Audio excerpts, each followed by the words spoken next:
get going. Alright, what is going on YouTube? TaToH versus Frost Deathmatch World Cup losers bracket round of 6. This is the second game because of technical difficulties and missed the first one, so I apologize for that. I will probably upload that as a separate video or something. This is going to be the first home map of Frost because TaToH was the one that actually won the first game on Arabia, and it's a best of 7. One thing that's very interesting with the whole map of Frost here, which is Golden Swamp, as you see, is that Frost actually chose a map that's very, very good for TaToH as well. In fact, TaToH is an absolute beast on Golden Swamp. He has had some crazy games in last Deathmatch World Cup on this map overall. So, we got the Frost opening with the barracks here to try and snipe the Hussar coming in from TaToH. TaToH already killed the light cav from his opponent without any villagers being lost. So we will have a Berbers versus Britons matchup here. Obviously, faster moving ships here for Berbers help quite a bit, so these fast moving demos will be extremely dangerous for Frost. On the other side, Britons are excellent at just defending the middle once they grab good control of it. So both civilizations have heavy demos available, but once you secure the middle with Britons, you will have an easy time holding that one against Berbers. So Berbers will have to play a little bit more aggressive here, I would say, and secure the middle quite early on for themselves. I expect a lot of water combat here, because in land combat I don't think that Berbers want to stay in a fight long for Britain versus Britons. That was a little bit of an inefficient demo over there from TaToH. And so far there was no villagers killed at all. In fact, Frost isn't even attempting to get any cavalry to TaToH's base. It's all about just halberdiers trying to pick off these early cavalry overall.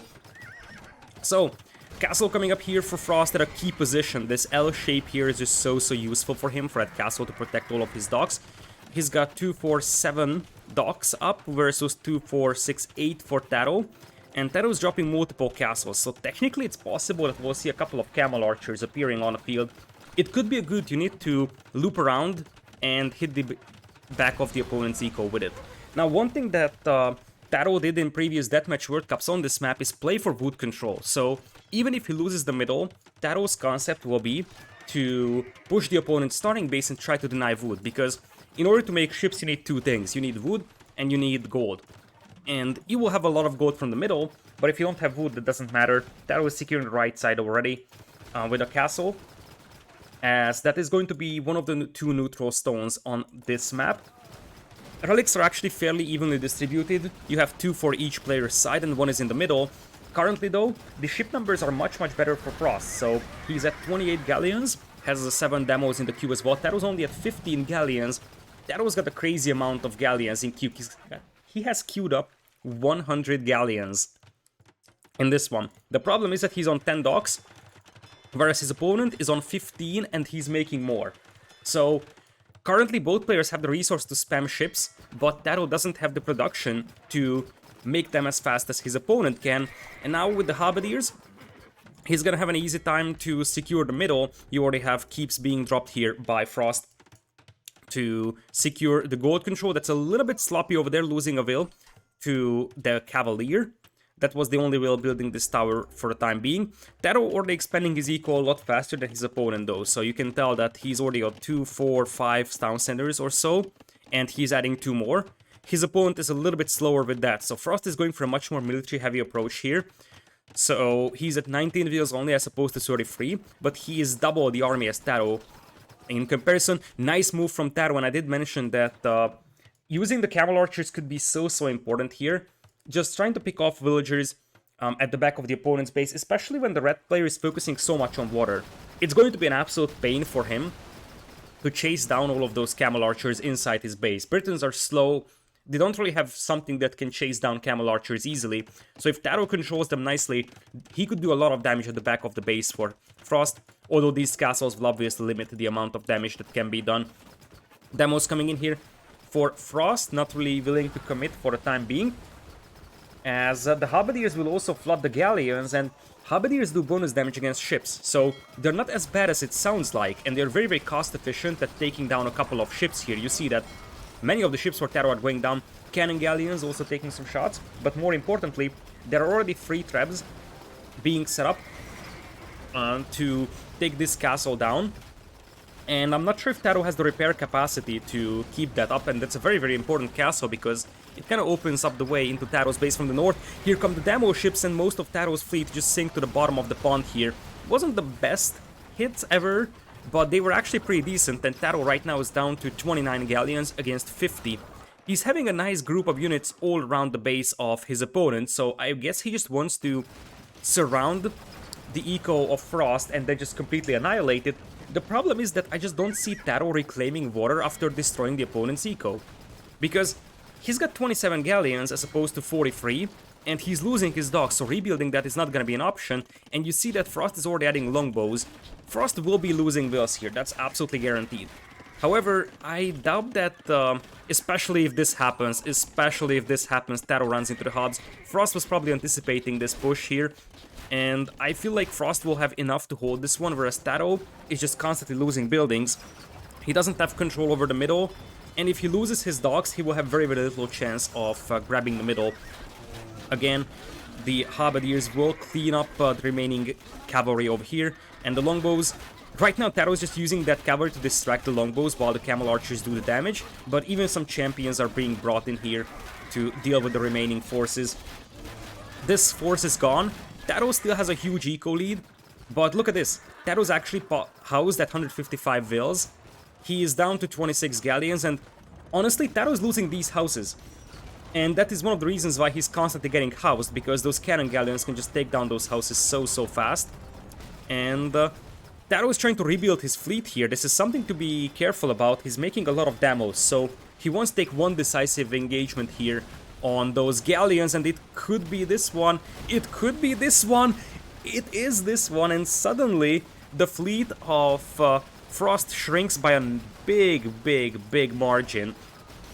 Still, there is longbows here, there is traps coming up, there is towers as well, so it's going to be awfully hard for TaToH to break out of this sandwich here. In fact, the remaining ships from TaToH are slowly going down.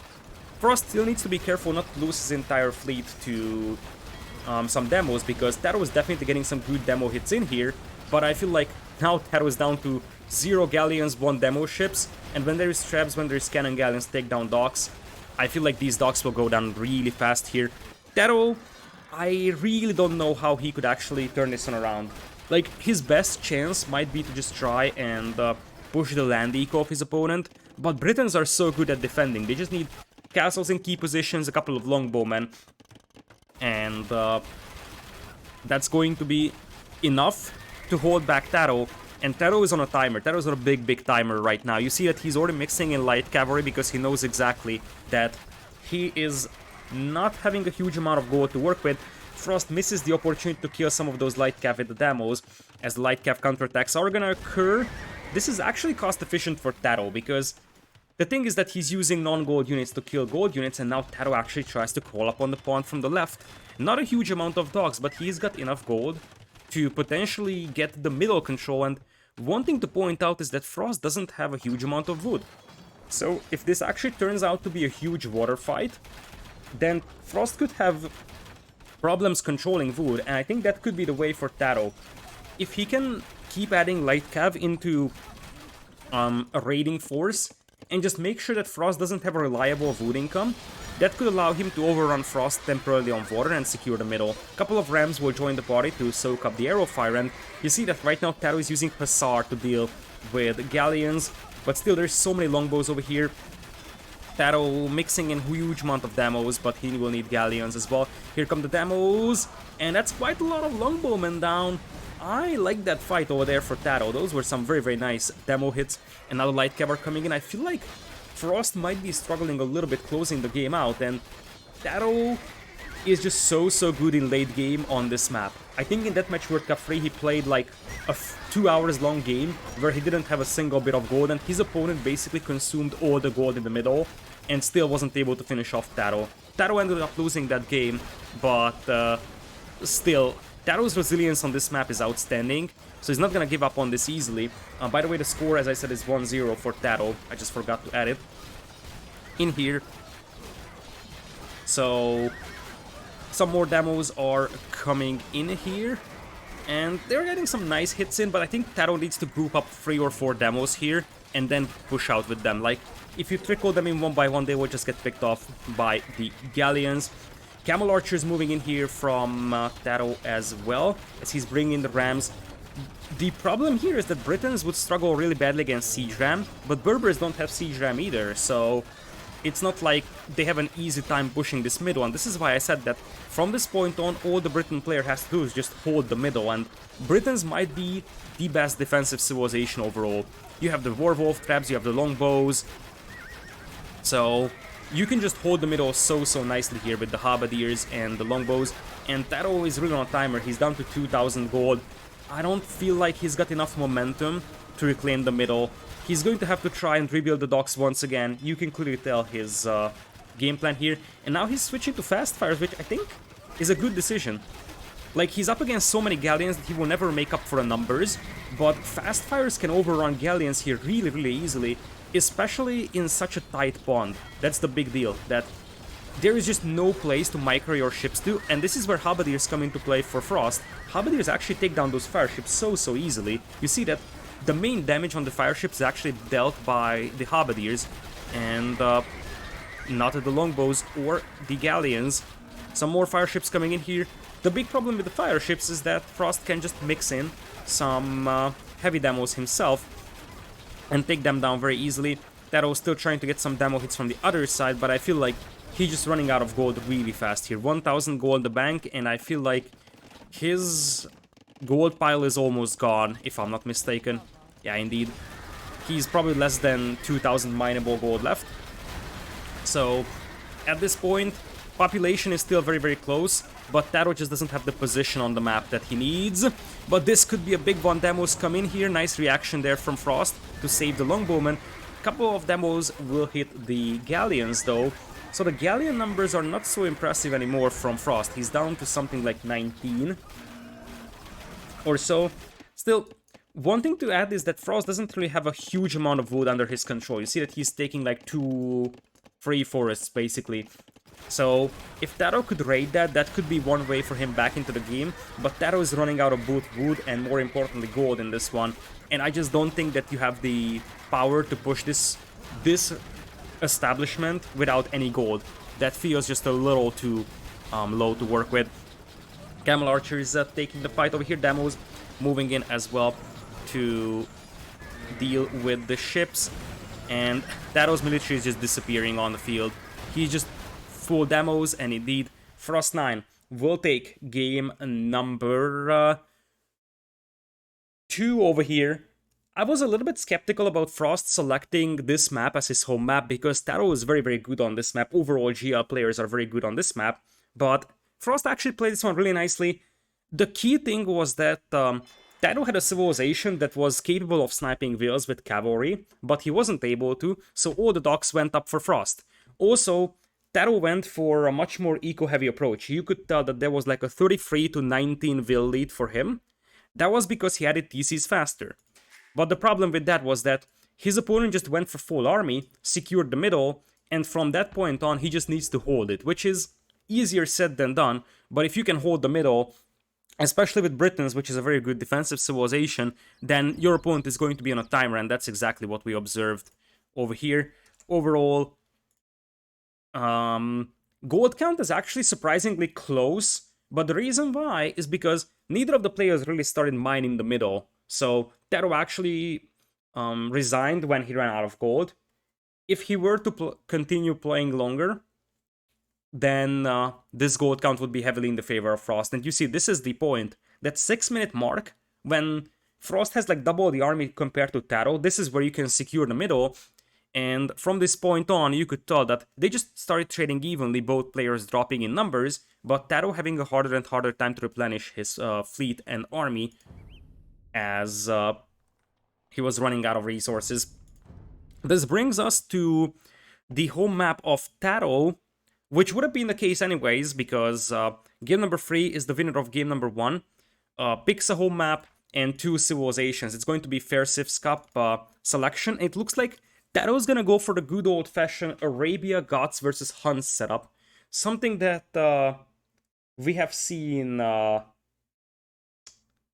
A couple of times, TaToH offers Huns and Gods to Frost, and Frost says, okay, I want to have Gods here.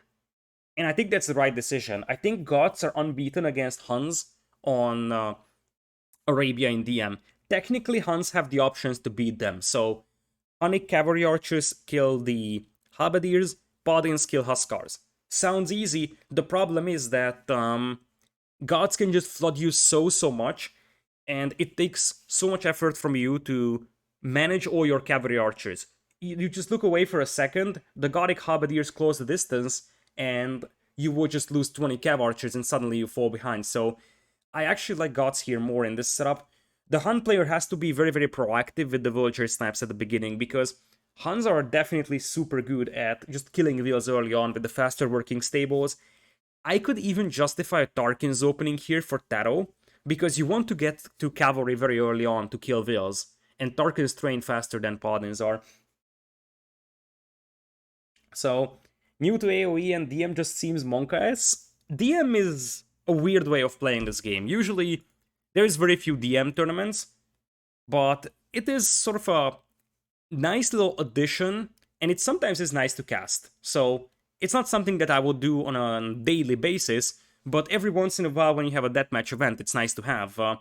The unique thing about deathmatch is that it's so fast-paced that after you stop casting a deathmatch tournament, the random map games just feel so boring. I remember when I finished casting Deathmatch World Cup 3, I went back to random map games, like the next random map tournament, and I just felt so bored at the first 15 minutes of the game, because compared to the intensity of Deathmatch, there was just no fighting there whatsoever.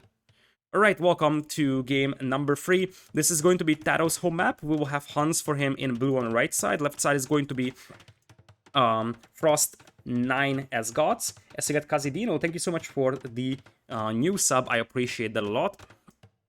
So, Halberdier, a single Halberdier opening here for Frost. The reason why you make one Halberdier is because you want to kill this Hussar early, and then you actually start adding Huskars, which are meant to snipe the opponent's wheels. Now, the main problem with Huskars is that the opponent can just go for a Paladin defense, and that's exactly what TaToH is gonna do. He will have to leave like 2 or 3 Paladins back at home, and then the Huskars will not be able to snipe wheels very early. Nice sandwich there from TaToH to snipe that Hussar, and he's already adding light cavalry. Early castle coming in here from Frost. It's a bit of a surprise, because Gods don't really need castles. I am somewhat surprised about this castle placement, especially because it's not really protecting any resources. Here come the flood of Huskars, and it looks like TaToH will be playing a fairly defensive game right now, going in with the Paladin defense. And Gators 402, thank you so much as well for the sub, I appreciate that a lot. We will have a market strategy here from TaToH, and I have to say I'm not really a big fan of the 2 defensive castles for Frost, because the only thing that these will do is defend your base. Yo, Warion, 18 months, thank you so much for the support, I appreciate that a lot. Thank you. So, yeah, those castles will help protecting your base, but whenever you're making castles, you sacrifice some of your production. You see that he's on 2 for 6 barracks, he's just getting up the 7th one. And I feel like these castles, by the time they are actually going to be impactful, TaToH's going to secure so much map control. I feel like Gods don't need that many early defensive castles. It's more about flooding your opponent early on. Especially because, unlike many other civilizations that will run out of gold first, Gods will have food issues. Because Gods are so food heavy with Halberdiers and Huskars, and now here come the Halberdiers, and this is what I was referring to. You just look away for a second, and half of your Cav Archers die to Halberdiers, and this is not going to be a positive KD fight for Frost by any means. He's fighting uphills against Paladins and Cav Archers with Huskars and Halberdiers, but the gold efficiency of this one could be crazy, and that's where Gods shine so much. They can just kill the opponent's army and just make the opponent run out of gold so fast. Like, you see that TaToH's got still some army in the queue, but he's already out of gold, so were he lose this army, he would actually be in serious trouble. Now, I like how TaToH is securing map control. These castles are actually very nice, and he has control over both neutral gold mines, this one and this one. And I also like how TaToH went for a market strategy, because, as I said, Gods want to starve you out of gold, So you want to grab as much gold as it is possible to be had, because you might need to take some long fights over here. Paladins being the meat shield, Cav Archers more or less taking the hill. This is, I think, an acceptable fight for TaToH, or at least given the circumstances. Now, once the Paladins start going down, suddenly it starts becoming scary.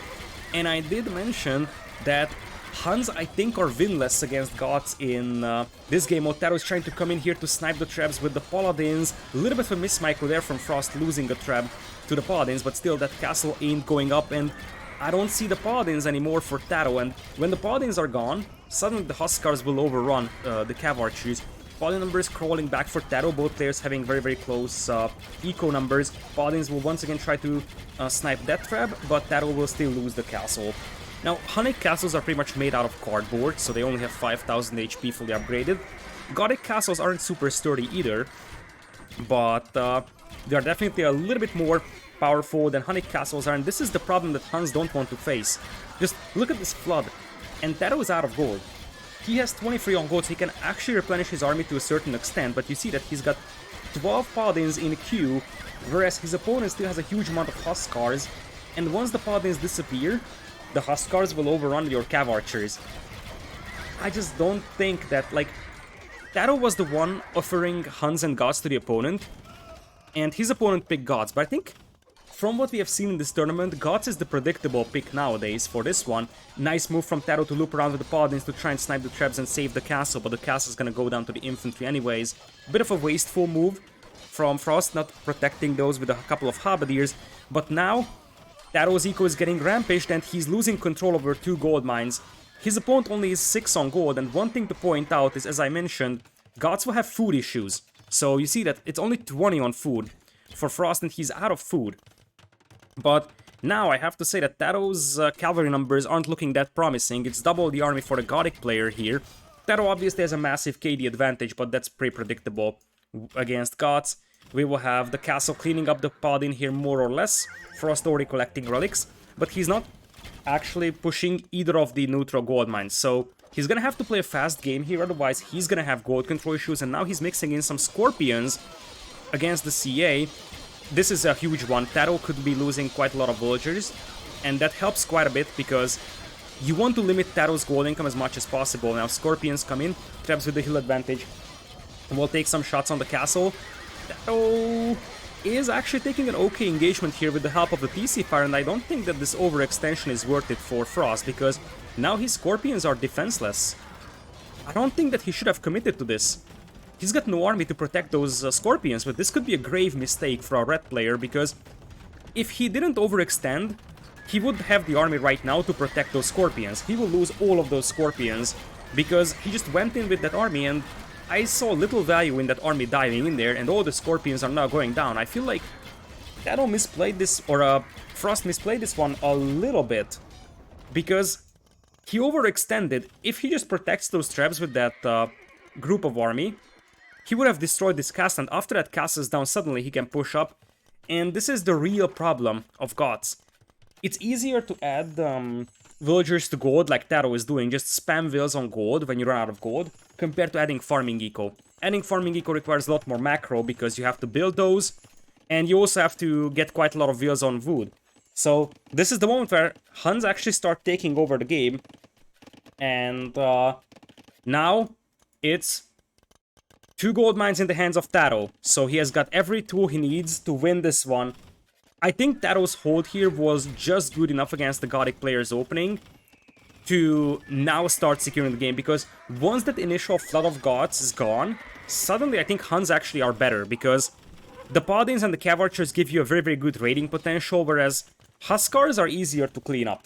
So you can have Paladins cleaning up the Huskars, whereas Gods will struggle catching up with your Cav Archers and Paladins overall. Now, you still gotta be careful if you're TaToH, because as much as Frost overextended before, TaToH also had a bit of an overextension here into the base of the opponent, and now he's in the danger of losing 2 gold mines once again. That's not a huge amount of Paladins either, so these Huskars could actually take down quite a lot of those. Nice move from TaToH to dive in on the traps. Very nice snipe. Frost is overall doing a pretty bad job protecting his traps in here, so he's gonna have to protect those more. because those are expensive siege weapons, especially now that he's basically out of wood. So he's gonna be real careful about not letting those die. On the other hand, TaToH is doing an excellent job sniping them, so TaToH knows exactly if any of those are isolated. TaToH is only 32 on gold, but he's got a bit of a bank, so that's going to buy him some time. Technically, if Frost keeps adding Huskars and now starts flooding the right side of TaToH's base, that could be dangerous for TaToH, because one disadvantage of the Cav Archers is that you have to keep them in one big group. Beautiful position there for TaToH. Look at that. His sandwich is in like 20 CA in between that mining camp with 7 HP and the stone mine. Still, TaToH is only 19 on gold now, so replenishing that army will suddenly be more and more problematic for TaToH, although the momentum is also sort of disappearing for Frost, so TaToH might be able to reclaim that gold mine. That blob of Cav Archers now is super scary given the fact that Frost is only 9 on gold and he doesn't have a huge amount of Huskars on the field, but still, the name of the game for Frost is being able to take these gold mines, because while TaToH has both of the neutral gold mines, those are slowly running out, and if Frost can apply pressure on these, TaToH's gonna have a hard time getting gold, and without gold, he's going to die to gods. He's gonna have 0 chance, and now, as I said, when the paladin numbers disappear, the Huskars suddenly start becoming a factor against the Cav Archers, and suddenly gods once again taking over this game. This is the problem with Huns versus gods. Once those halberdiers close the distance, they take down the paladins and they also take down the Cav Archers, and TaToH knows that as well. TaToH knows that this is not a fight that he can win. He might be able to hold on against this wave, but now that his opponent is up to 121 vills, 72 on food, he can flood infantry just as much as TaToH was able to flood cavalry. And while the KD is massively negative for Frost, and it wasn't the cleanest game ever from him, this is a win still. And Frost, I think, chooses the right civilization based on what we have seen in the entire tournament, and ends up winning TaToH's home map, an extremely important win for him, and he's looking strong. Frost was a bit of a pleasant surprise in this Deathmatch tournament. In Deathmatch World Cup 3, he wasn't even playing in the Gold League, despite being the highest rated Deathmatch player on Woobly, and now he's the highest rated 1v1 Deathmatch player on Definitive Edition. But I think in Deathmatch World Cup 3, he lost to maybe True in the qualifiers, so he got a very, very tough opponent in the qualifiers, and ended up losing pretty badly. Now he's looking strong. So far in the tournament, he has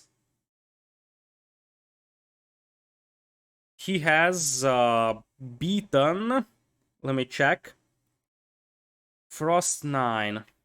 Where is he at? Frost 9. He has beaten Daywalker 4-2. That was actually a very, very convincing one. He's beaten freaking Chris 4-2. And then lost to Viper 4-1 in the winner's bracket. Went down to the loser's bracket. And now is up against TaToH. TaToH, on the other hand, beat True 4-1. So both of these players had some very, very good performances in the tournament so far. One of them will have to leave the event, though, if I'm not mistaken. Indeed. The loser of the event, or loser of this set, is out. The winner goes into the loser's bracket of the finals.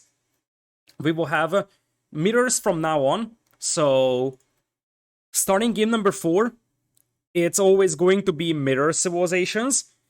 Game number 4 is the player that is currently losing, so TaToH, with his home map and civilization pick. And then the other player selecting a home map and civilization for mirrors.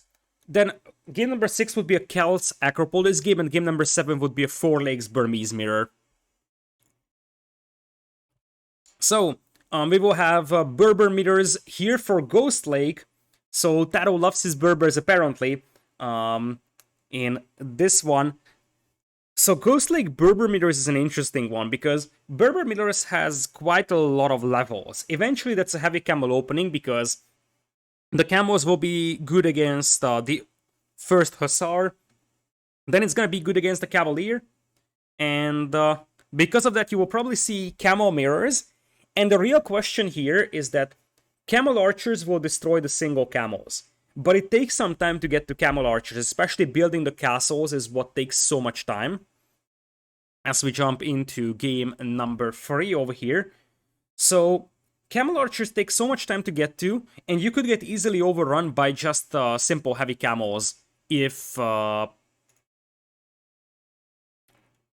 you're just trying to go for early Camel Archers. So, it's a very, very tricky timing to know when to switch to Camel Archers. If you switch too early, you will just die to the flood of heavy camels. If you switch too late, you will die to the opponent's Camel Archers. Frost9 will be on the right side in red, left side is going to be TaToH in blue. Now, Ghost Lake can often yield very, very long deathmatch games, as TaToH is going for market strategy.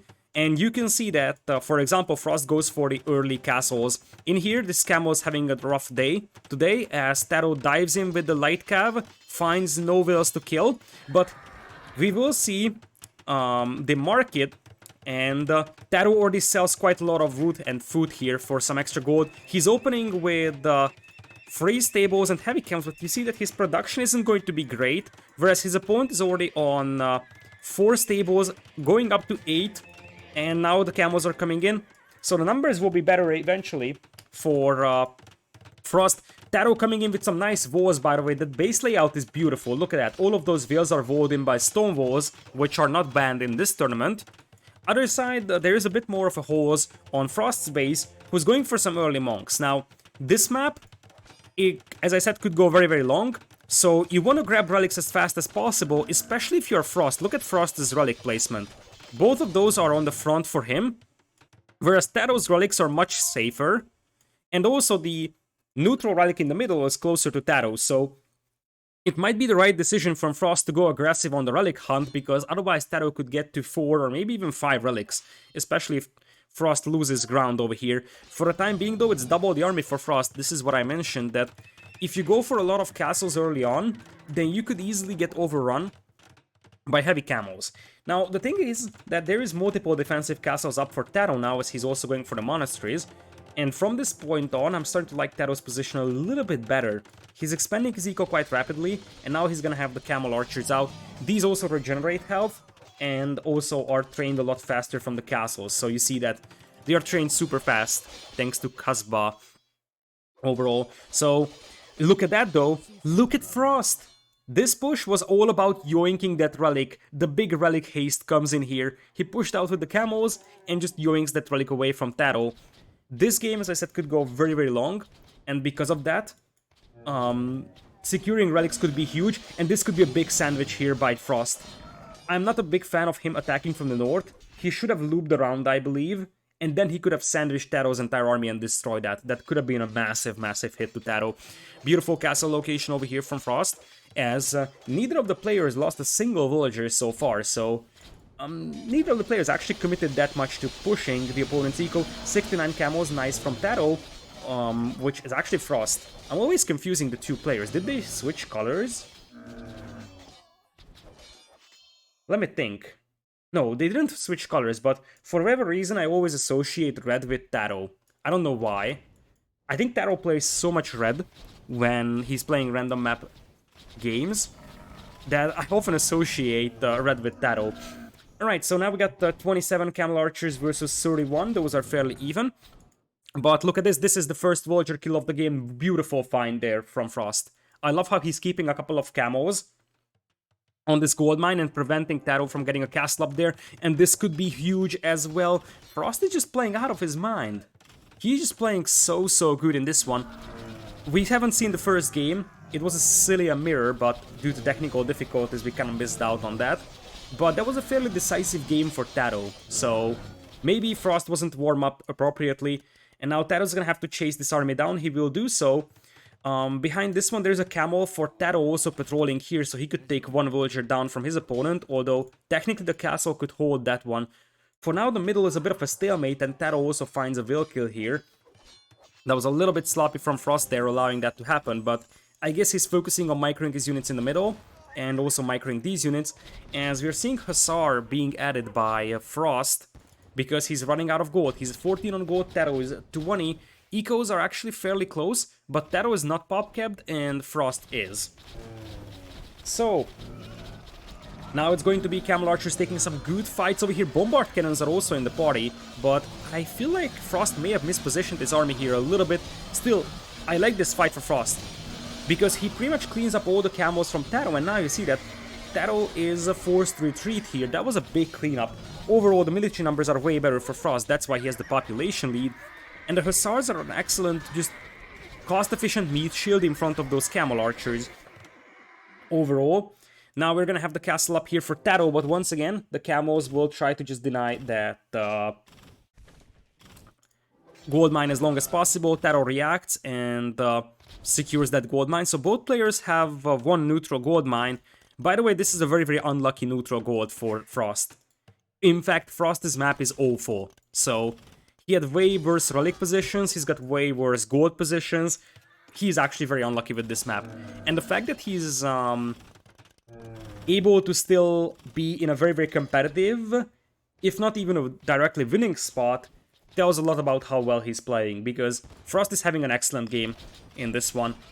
So, as things stand, most of the fighting is going on in the middle, so everybody will just peacefully take the gold mines on the sides. 3 relics for Frost, 2 for TaToH only, so Frost is going to be a bit more content just sitting on this position and making sure he just doesn't die.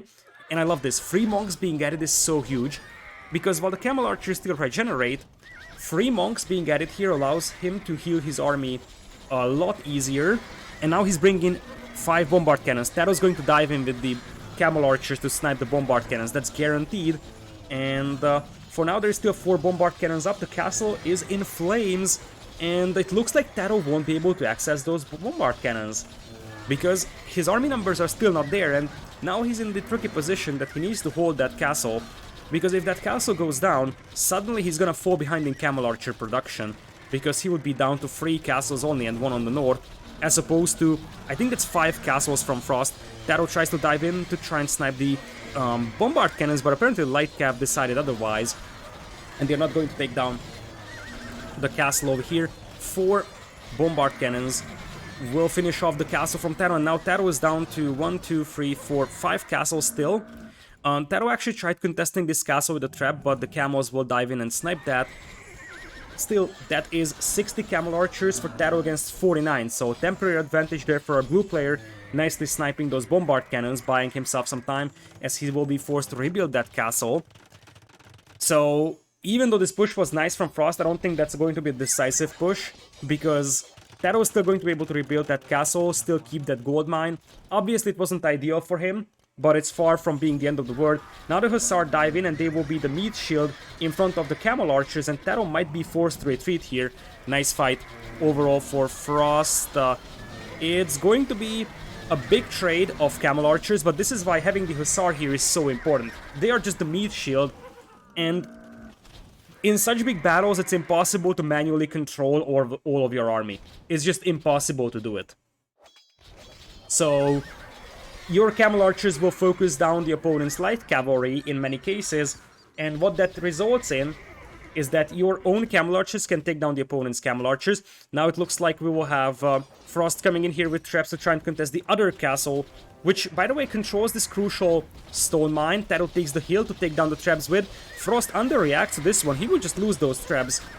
I don't necessarily like this, because it's almost guaranteed TaToH's gonna win this fight, although now the Hussar arrives, so maybe I was wrong with this one, because Frost was just waiting for the opportunity. He still needs to take the hill, because otherwise he's fighting up hills, but he seems to be very resilient with this push, and TaToH has a harder time reinforcing this front line. Still, as I said, Frost, I think, is making a bad decision not taking this hill, because now TaToH's got a big hill advantage, and TaToH forces these guys back. 59 Camel Archers against 43 only, so the numbers are still on TaToH's side.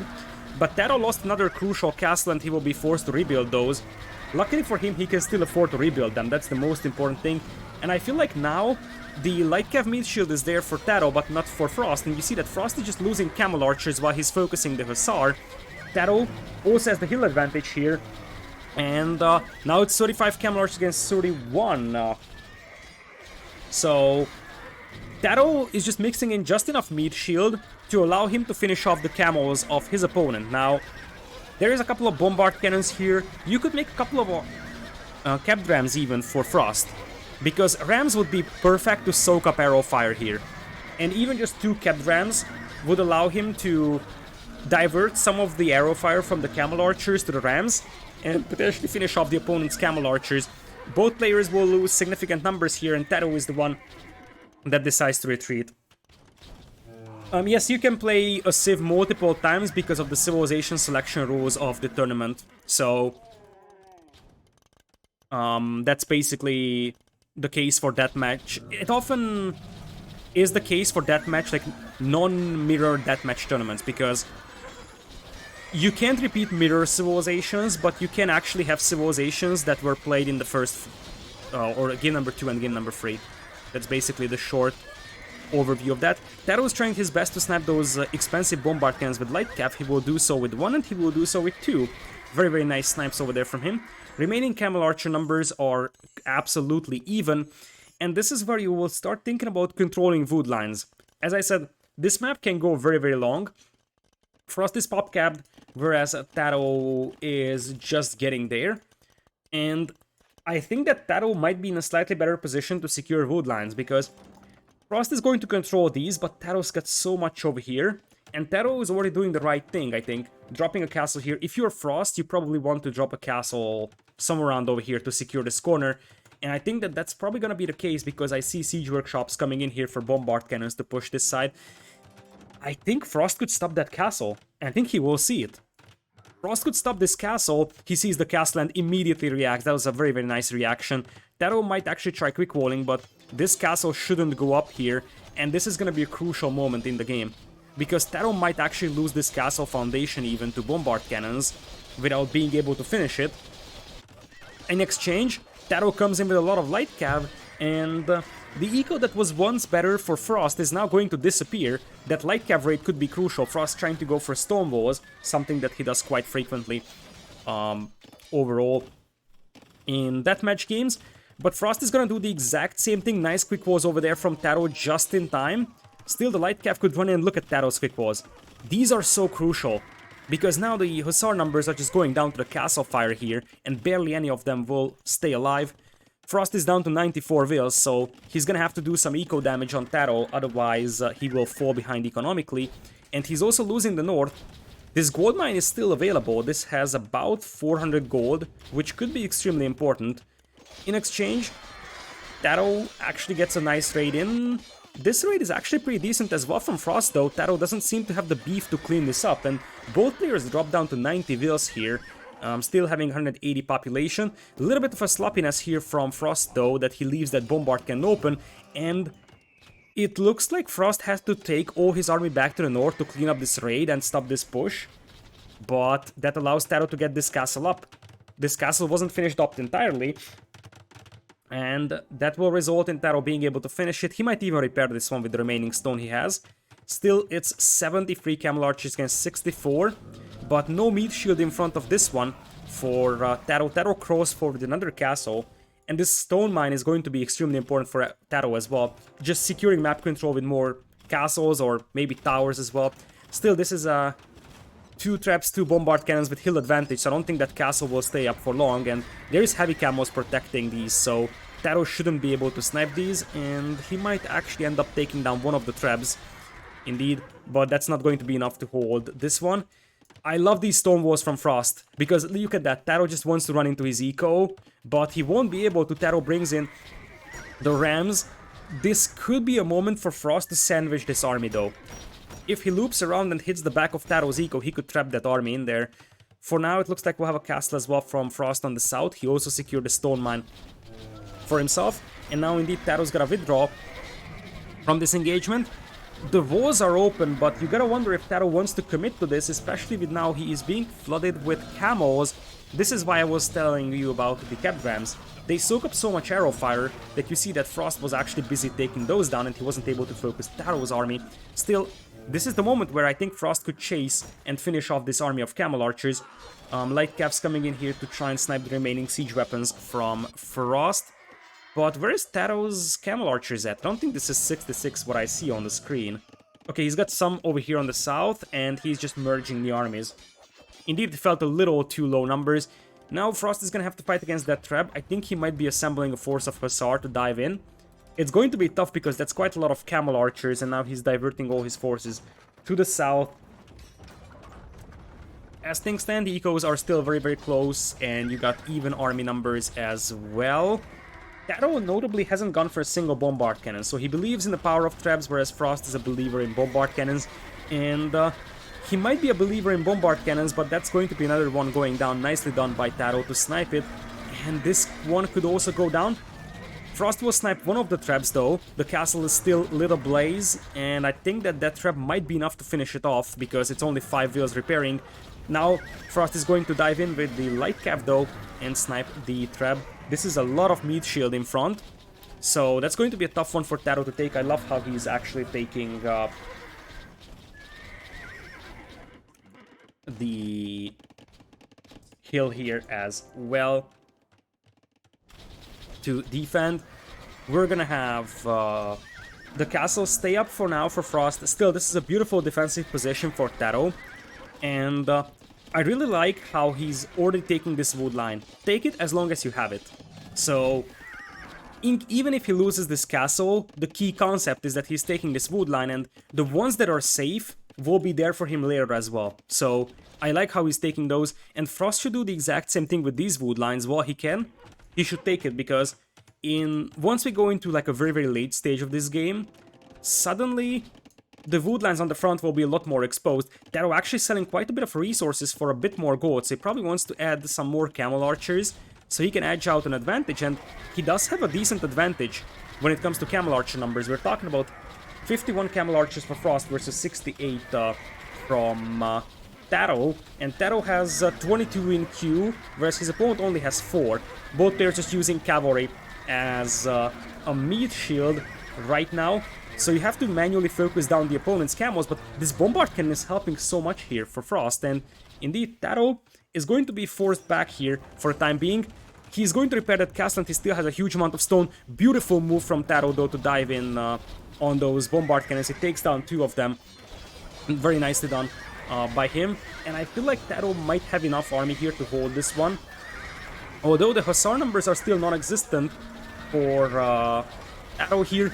Beautifully done. Like, he's got 3 Hussars and he intercepts an Onager, and that Onager would have been so important for Frost. Even if he just lands one big Onager hit, that might be enough to swing the battle in his favor. The bombard cannons are definitely helping, but especially with those camos regenerating health when they are out of combat, you see that they are regenerating health slowly.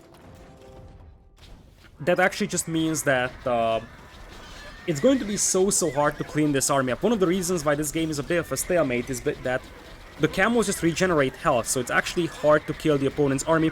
TaToH once again gets a decent surround on the traps and the bombard cannons, and TaToH's gonna snipe 2 more bombard cannons. If TaToH wins this game, it's going to be because of how well he's sniping those expensive siege weapons from Frost. Onagers, bombard cannons, he just keeps taking those down. TaToH is still repairing this castle with everything he's got, but he's running out of stone here.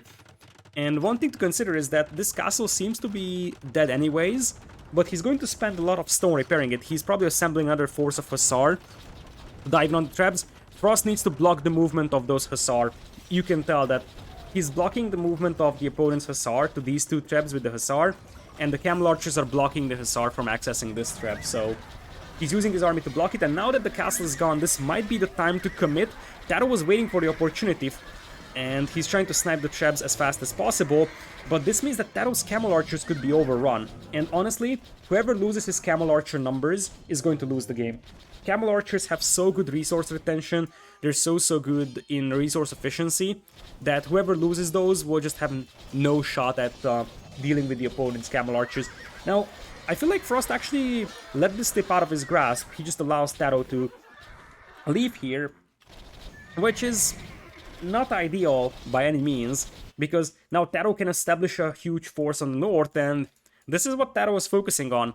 He just needs to bash down this siege workshop. That's probably the weakest part of the wall, and if he does that and the camel archers dive in, his opponent's eco might die. The question is, when does Frost react to this one? He's gonna have to have quick reactions here. He now sees the rams, immediately sends the Hussar that way, and the camel archers are also following. He knows exactly that this might be TaToH's commitment to finishing the game. TaToH is behind by a relic, so TaToH has to take the initiative and finish this game as fast as possible, otherwise he's gonna be in trouble. TaToH still at 380 gold, 64 camel archers. Frost is only at 44 camel archers, but he just sold a bunch of food to get some more. Town centers are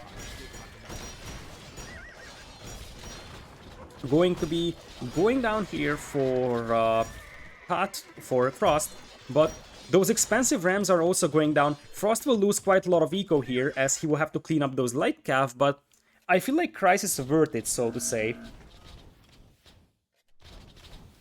Because as things stand, Frost will lose some eco, but he technically can still rebuild it, although he's dropping down to 86 vills. But he still has the 3 relics as opposed to 2, and that's a massive advantage, especially if he takes a good fight here in the middle, with the Hussar being his meat shield, and the Camel Archers just finishing off the opponent's Camel Archers. That could be enough to swing the battle in his favor. Still, TaToH's doing an excellent job raiding, and one thing that Frost hasn't been doing for quite a while is raiding the opponent's economy. He just hasn't pushed TaToH at all. Frost is down to 87 vills, only 37 on food, and the problem with low food count is that he will not be able to continue flooding Hussar to act as a meat shield in front of his Camel Archers. TaToH at 63 Camel Archers, Frost is at 48. So, the thing is that at this point, Frost is just unable to get to the Camel Archer numbers as his opponent is able to. He still has the relics, so in a very, very long game, he should have the advantage. And I think the map control is fairly 50-50, although I love how TaToH is using these woodlands that may be contested later on. The problem for Frost is that he isn't able to impact TaToH's eco.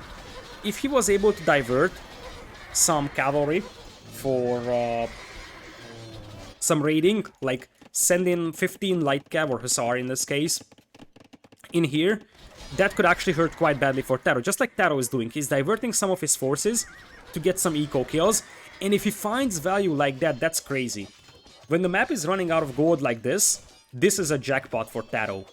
Trading even 15 Hussar for 2 Trebs is an absolute beauty for him. So that's the main problem that Frost is facing. He's just unable to divert some cavalry. Part of that is the fact that TaToH is just always so proactive. So TaToH keeps forcing his opponent to defend here. Frost has some nice quick walls, but once again he's going to lose quite a lot of lumberjacks, and if you compare the ecos, TaToH's got 42 on wood, and he's stockpiling a huge amount, whereas his opponent only has 19, and now the Rams breaks through, and once again this defensive castle, that's actually going to be a proper doubt castle when it finishes with the next vills. It's denied at 98%, this is a crucial castle to hold this opening. For now, military numbers are still very, very close overall, but I feel like once again, Frost's eco is just under more pressure than TaToH's eco is, and this could be a very, very slow and painful death for Frost. KDs are still super even, but the value that was killed by TaToH is probably a lot greater. So TaToH was able to kill so much from his opponent in terms of bombard cannons, rams, and look at this from TaToH. He's already expanding towards these woodlines. He knows exactly that when Frost starts running out of these woodlines, he will start going here, and that's going to be a massive problem for whoever is not controlling those woodlines. As things stand, it's 66 versus 46 Camel Archers. The gold income for Frost, even though he's got 3 relics, is not as reliable as it is for TaToH. Probably part of that is the fact that TaToH is now selling quite a lot of food. And this is the moment where Frost, if he wants to take an advantage here, he needs to focus down the opponent's Camel Archers. That's always the thing here. Focus down the opponent's Camel Archers while your Hussar absorb the damage, because Hussars can be sacrificed, they're not important. But Camel Archers are, so every Camel Archer you take down is one step closer to the victory. And speaking of being one step closer to victory, TaToH once again brings in the Hussar raids, and you see that Frost's eco is just at the bare limit. Basically no food bank. TaToH doesn't have a huge amount of food either, but that is because he's selling that for gold. But also his food bank is bigger. He's slowly securing map control. I love this single Hussar being added here by Frost to raid that part of the eco from TaToH. And now I see some Hussar being sent in by Frost. And look at that. Frost is selling stone for gold. This is a risky move because if you sell your stone, you won't be able to repair your castles or make more towers later on, because later on you will drop towers on the key wood lines. But the stone price is surprisingly good, and this gives 1000 extra stone for Frost, which means that he might be able to outlast TaToH in terms of camel archer numbers. So this is why he's committing to this fight now, although he doesn't have the meat shield. If he doesn't have the meat shield, he can't commit to this one. He's down to 34 camel archers, and that might have been a little bit too ambitious, and TaToH is very well aware that he needs to kill those camel archers. Now the Hussar come back, might be a bit of an overextension here from TaToH. Still, at this point, this is what matters for Frost. He needs to outlast his opponent in terms of camel archer numbers. In this one, still, now the problem is that his food eco was raided so heavily that he isn't able to add enough light cav to be meat shield. And you see that all Frost is doing is killing light cav with his camel archers. Whereas TaToH is slowly grinding down those camel archer numbers. And now, exactly, look at this. As Frost is busy taking down the light cavalry, TaToH dives in with the camel archers. This is exactly how you have to play this one. Very nicely done by TaToH.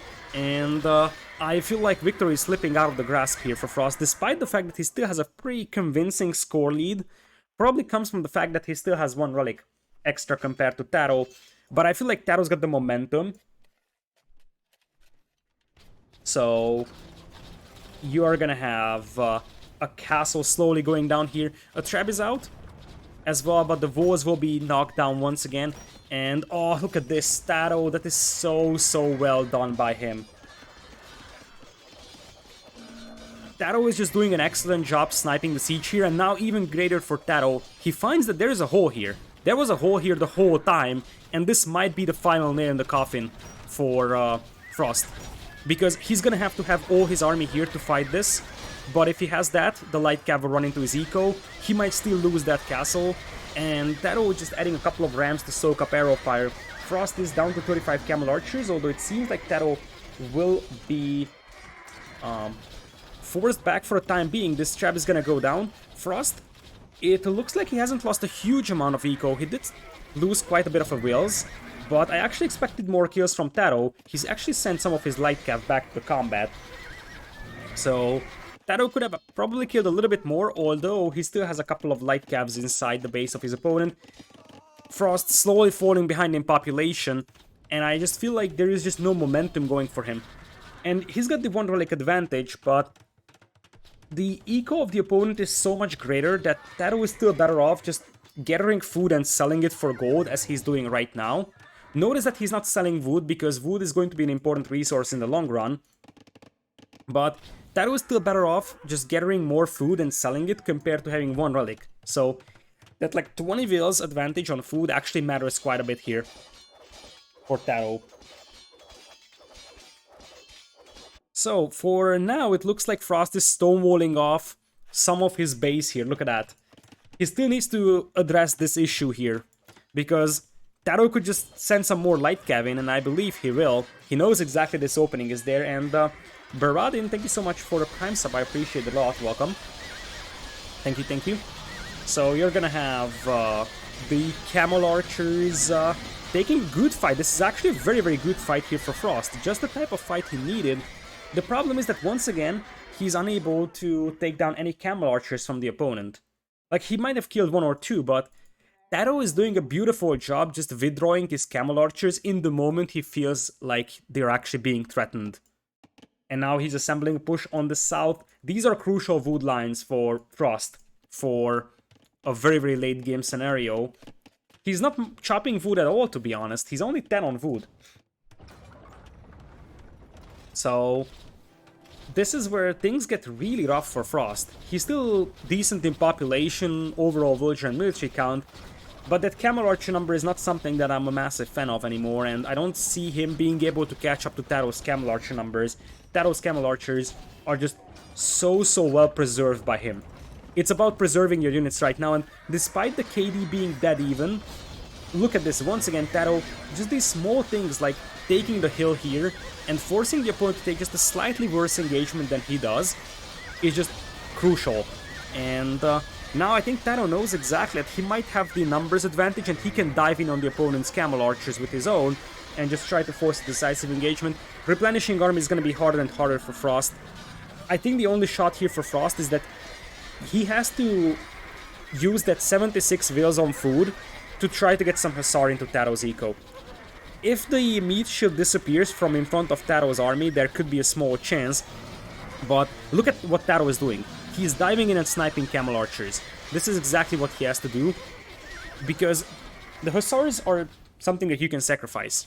You have to take the camel archers down, which is insanely hard. Still, as you see, TaToH is barely losing any, so he's still around 50 for quite a while. Frost is down to 22, so TaToH is just doing a masterful job preserving his camel archers.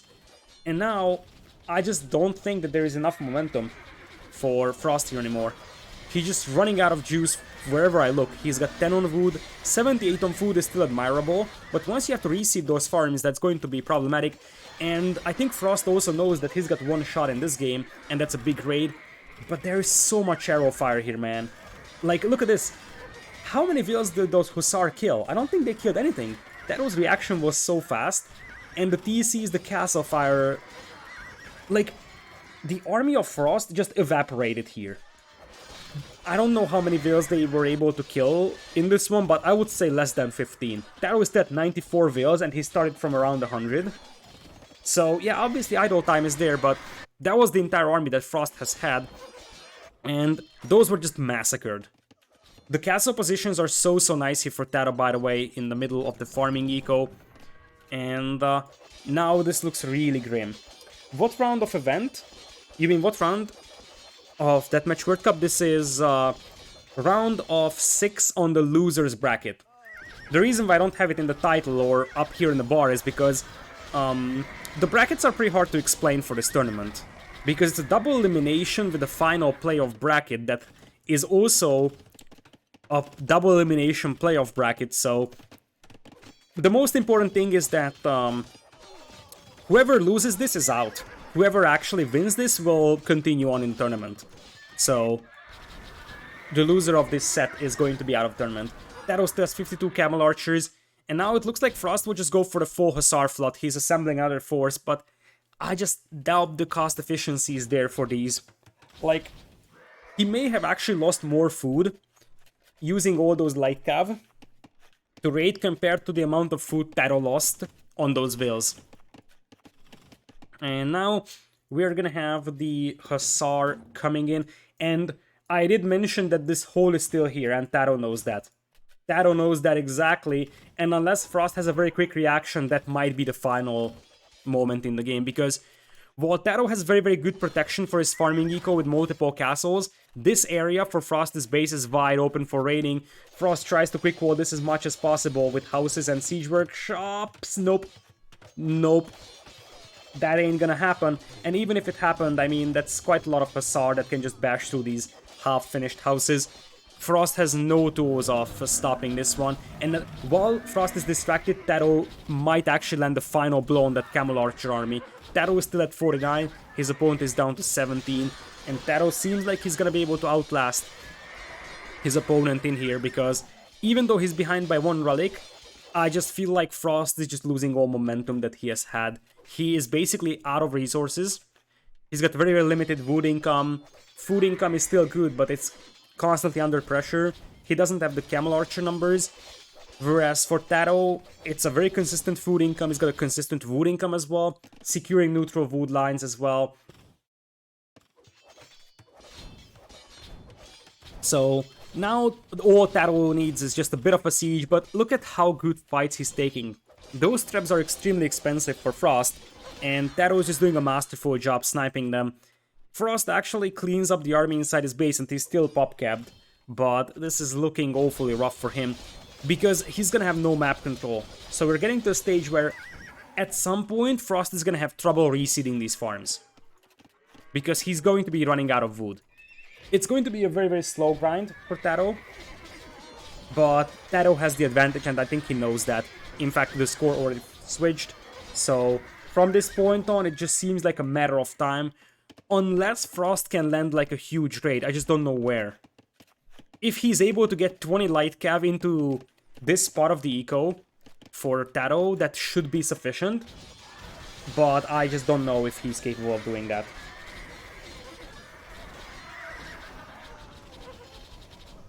So, yeah, it's indeed worth talking about the fact that so many bombard cannons and trebs were killed from Frost. Those are the missing camel archers on the field. Because the thing is that if he actually used those resources to make camel archers instead, and look at that! Look at TaToH! He made a forward siege workshop here and made an onager to cut down the opponent's wood line. He really is not just sitting on that lead. He wants to stay proactive, and things like this are small things, but still, they mean that TaToH is slowly gaining an advantage. Every bit of a fight that he takes is not a decisive one. Those are always small victories, but small victories pile up for TaToH, and that's exactly why we're seeing him in a winning position, though he doesn't really have the meat shield in front of his camel archers right now, which means that that's a little bit problematic still here for him. He doesn't want to get his stuff overrun, and look at Frost. Frost is also chopping wood lines with onagers. TaToH's gonna have to snipe those onagers there. Obviously, those onagers are awfully expensive right now, so the fact that neither of the players have gold and soon wood starts to become a luxury product as well means that those onagers will get more and more expensive.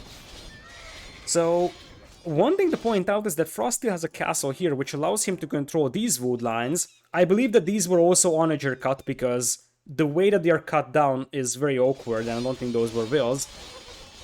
So someone actually went there to do an onager cut, and it looks like the reason why Frost isn't tapping out right now, like a lot of you could say, hey, he's definitely losing, why he's not tapping out?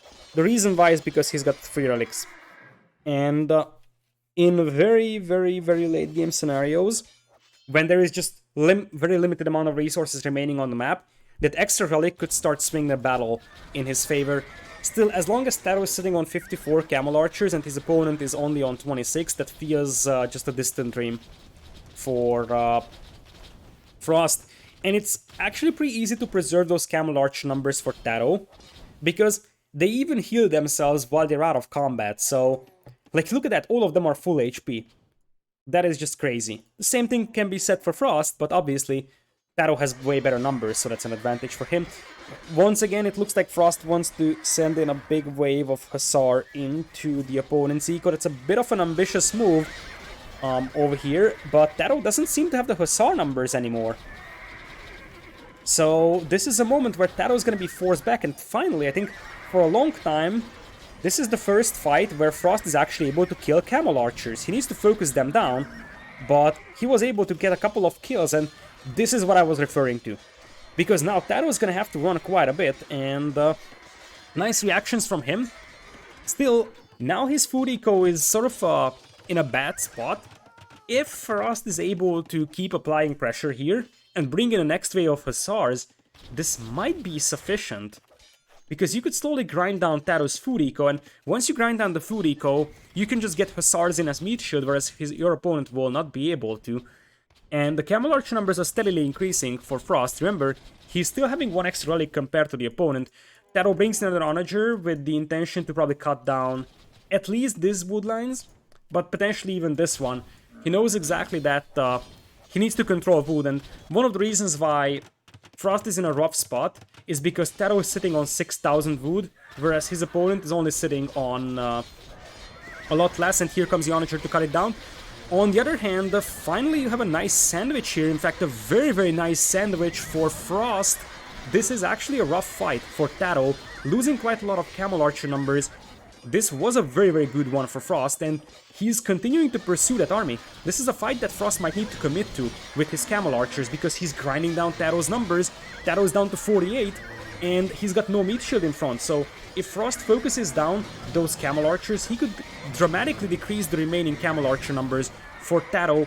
This was an excellent fight. It's 38 versus 29 camel archers numbers, and that raid was the thing that preceded this, because that allowed Frost to outnumber his opponent in Hussar numbers, and Frost might be gaining back momentum, because even though he's at the bare minimum with wood count, you have to wonder if that 1 relic will start becoming a factor more and more. Still, I think that Frost just needs to keep adding camel archers here, because One way to swing this battle back in his favor would be just to have more Camel Archers. And now he's got the ability to do that. Now TaToH has 100 Hussar in queue, so this is still gonna be a very much uphill battle for Frost. TaToH now gets a good surround on those Camel Archers, and just as much as the previous fight was great for Frost, this one is actually pretty awful for him. Still, look at that. It's the army numbers that are currently in this engagement that are amazing for Frost. And if Frost finds those traps, that's going to be very, very nice value for him. TaToH once again constantly retreating, as these wood lines on the north are completely contested. Frost still is going to have to secure some more wood lines, because TaToH's got a huge amount of wood to work with, whereas Frost is just going to be out of wood at this pace. 78 versus 75 on wood. In this one, TaToH's got 100 Hussar in queue, and these are the type of fights that Frost has gotta take. Snipe down an Onager like that, because for the majority of the game, TaToH was the one that was successful at sniping siege weapons, but that starts to slowly swing into the favor of Frost, and I feel like the amount of Hussar that's on the field is what is the difference maker. And the next wave of Hussar in here, especially with TaToH focusing on this fight here and not being able to garrison his vills, will result in some more casualties and more idle time. Not a huge amount, but small victories. Small victories can actually swing the battle back into your favor. Still, the Hussar will get cleaned up over here, but now the eco numbers are actually pretty close. Hussar numbers on the field are actually comparable. TaToH got back to 44 Camel Archers though, whereas his opponent is still at just 30, so Camel Archer numbers still way, way, way better for TaToH. In this one, Hussar will have to block the other Hussar, and I think TaToH might be committing against the eco of the opponent. Frost deletes the farms, he knows exactly that this is coming. I think there is a hole, there is not. There is no hole, and behind this one, the Hussar of Frost will force the Camel Archers back. TaToH is still trying to run in here. This is a sick defense from Frost. This is an absolutely sick defense, and TaToH's gonna lose quite a lot of light cap here, and soon, even losing light cap is going to be problematic, because those are resources lost, and that's a lot of resources lost for TaToH. He's completely surrounded by light cap, and that's a huge amount of Hussar being grinded down. It's not like he doesn't have 100 in queue still, but the fact that he just lost like 40 Hussar for nothing is actually pretty disturbing for him, I would say, especially if you add the fact that now there is more Hussar coming from the north. And one thing that Frost has as an advantage over TaToH, or it's debatable if it's an advantage, but TaToH has more Camel Archers. But that means that he has got less Hussars. And you want to always keep your Camel Archers in one group, whereas you can use smaller groups of Hussar to raid. So, if you have less Camel Archers, you can actually have more raiding potential with your Hussar. Still, I mean, these Hussar go down so easily to 4 Castle Fire over here. Now TaToH diverts his forces to the north, and he might actually try to open up this front line. He does have one trap over here, as Frost will have its army more or less cleaned up inside the base of TaToH, but now Hussar could be hitting TaToH on the left.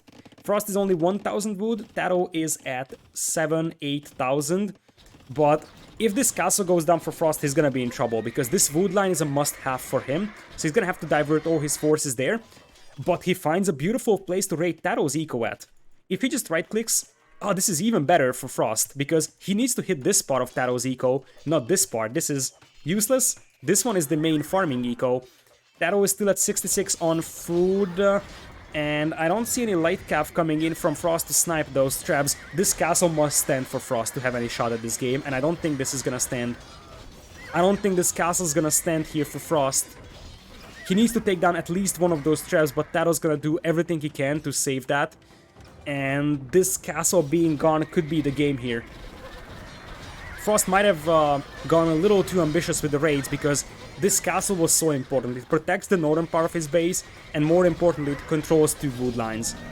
TaToH is still 45 Camel Archers. 44 is the count now for Frost, and now he has the hills, so Camel Archer numbers back on track for our red player, and that could still be something for him. Now, the thing is that as things stand, TaToH wasn't able to raid Frost's eco for quite a while, while Frost is constantly sending in some more raiding forces, but TaToH is sitting on 7k Wood, whereas his opponent is only on 2k, and TaToH has a much more convincing control over Wood, although TaToH is chopping down the last trees remaining for him. So, as things stand, if Frost is just able to keep away TaToH from this wood line, and this wood line, and just chop it down himself, I think Frost can win this game. Remember that Relic Gold is going to be even more impactful as we progress deeper and deeper into this game. The meat shield seems to be somewhat insufficient here for Frost, so he's gonna have to potentially withdraw, or is it? Is it insufficient? Interesting that Frost actually withdraws, because this will be the moment to commit. This is the moment where you have to focus down the Camel Archers with your own, when you have Hussar and the opponent doesn't have Hussar to absorb the arrow fire. We got some more Hussar coming in from Frost. He's just playing out of his mind. TaToH is also playing an excellent game, but I think given how bad the first half of the game was for Frost, like losing all those siege weapons, falling behind that much, he's doing an excellent job sort of recovering in this one. And his only real advantage was that one relic, which obviously matters quite a bit, but still, it's not all about the relics. It's about the resilience, being able to rebuild the eco that he lost in those raids. TaToH still killed way more vills than Frost did, but now, the only player that's raiding the opponent's eco is right now Frost. Bit of an inefficient fight here for Frost. He's going to lose some of his Camel Archers, as TaToH will probably focus down the Camel Archers here from Frost. Frost is not doing an as good job as TaToH is doing with protecting his Camel Archers. So you see that he's down to 33, although now more Hussars arrive. As freaking Andy is saying, indeed, that extra wood bank for TaToH is going to be extremely important for in the next couple of minutes. So yeah, as I said, the only win condition for Frost is that if TaToH runs out of choppable wood, basically TaToH has very limited wood left to chop, Frost still needs this one, and this one. If he's able to control all three of those and chop those down, he's gonna have about the same amount of wood as TaToH. This is a very inefficient fight though. Some Camel Archers get sandwiched, and that's not something that you ever want to see. Now once again, TaToH might overextend here a little bit, because he's committing to this fight, but that's just so many castle fire. Now, this is not a good one for Frost. This is an awful one. He needs to retreat with those Camel Archers, because he's just getting surrounded by a Hussar, and I think TaToH is now focusing down those Camel Archers.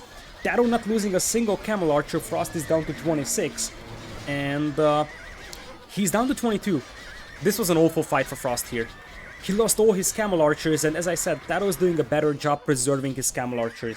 TaToH is barely losing anything, whereas on the other side, Frost is just slowly having his Camel Archer numbers grinded down, and now it feels like TaToH knows that he's going to be out of wood. He's going to bring in the traps to start shelling. If he actually is able to get one of these castles down, that may be enough. He needs to get through these walls somehow. If he gets into the base of his opponent, that should be sufficient, because he's got the army numbers. Hussar will come in here. This is going to be a tricky fight for Frost, because he doesn't have the Camel Archer numbers, but he might need to fight here. I feel like this is the part where TaToH's wood bank, as freaking Andy said, could come into play, because now it's all about this one big push. 16 Camel Archers remaining for Frost, still 42 for TaToH. TaToH hasn't lost the Camel Archer for the last 5 minutes, although now this could be problematic for him, because he's getting forced back, losing a couple of his Camel Archers. Still, Frost needs to focus down those Camel Archers one by one. Killing Hussars won't actually save you the game here. Killing Camel Archers will, and now he's doing it. Now he's doing it. This is something that should have happened a lot earlier. Now TaToH still with the better numbers, but it's only a 10 Camel Archer difference now. TaToH securing this wood line. Frost comes in with some raids, and in terms of food count, both players are pretty much out. Wood, there is still 7,000 for TaToH. His opponent, however, has actual choppable wood, whereas TaToH does not. Now it looks like TaToH will divert all his forces so that he can actually take this wood line, and honestly, if you are TaToH, I think you have to say that, okay, if I can take this wood line, then you shouldn't be able to take it either and chop it down with an onager.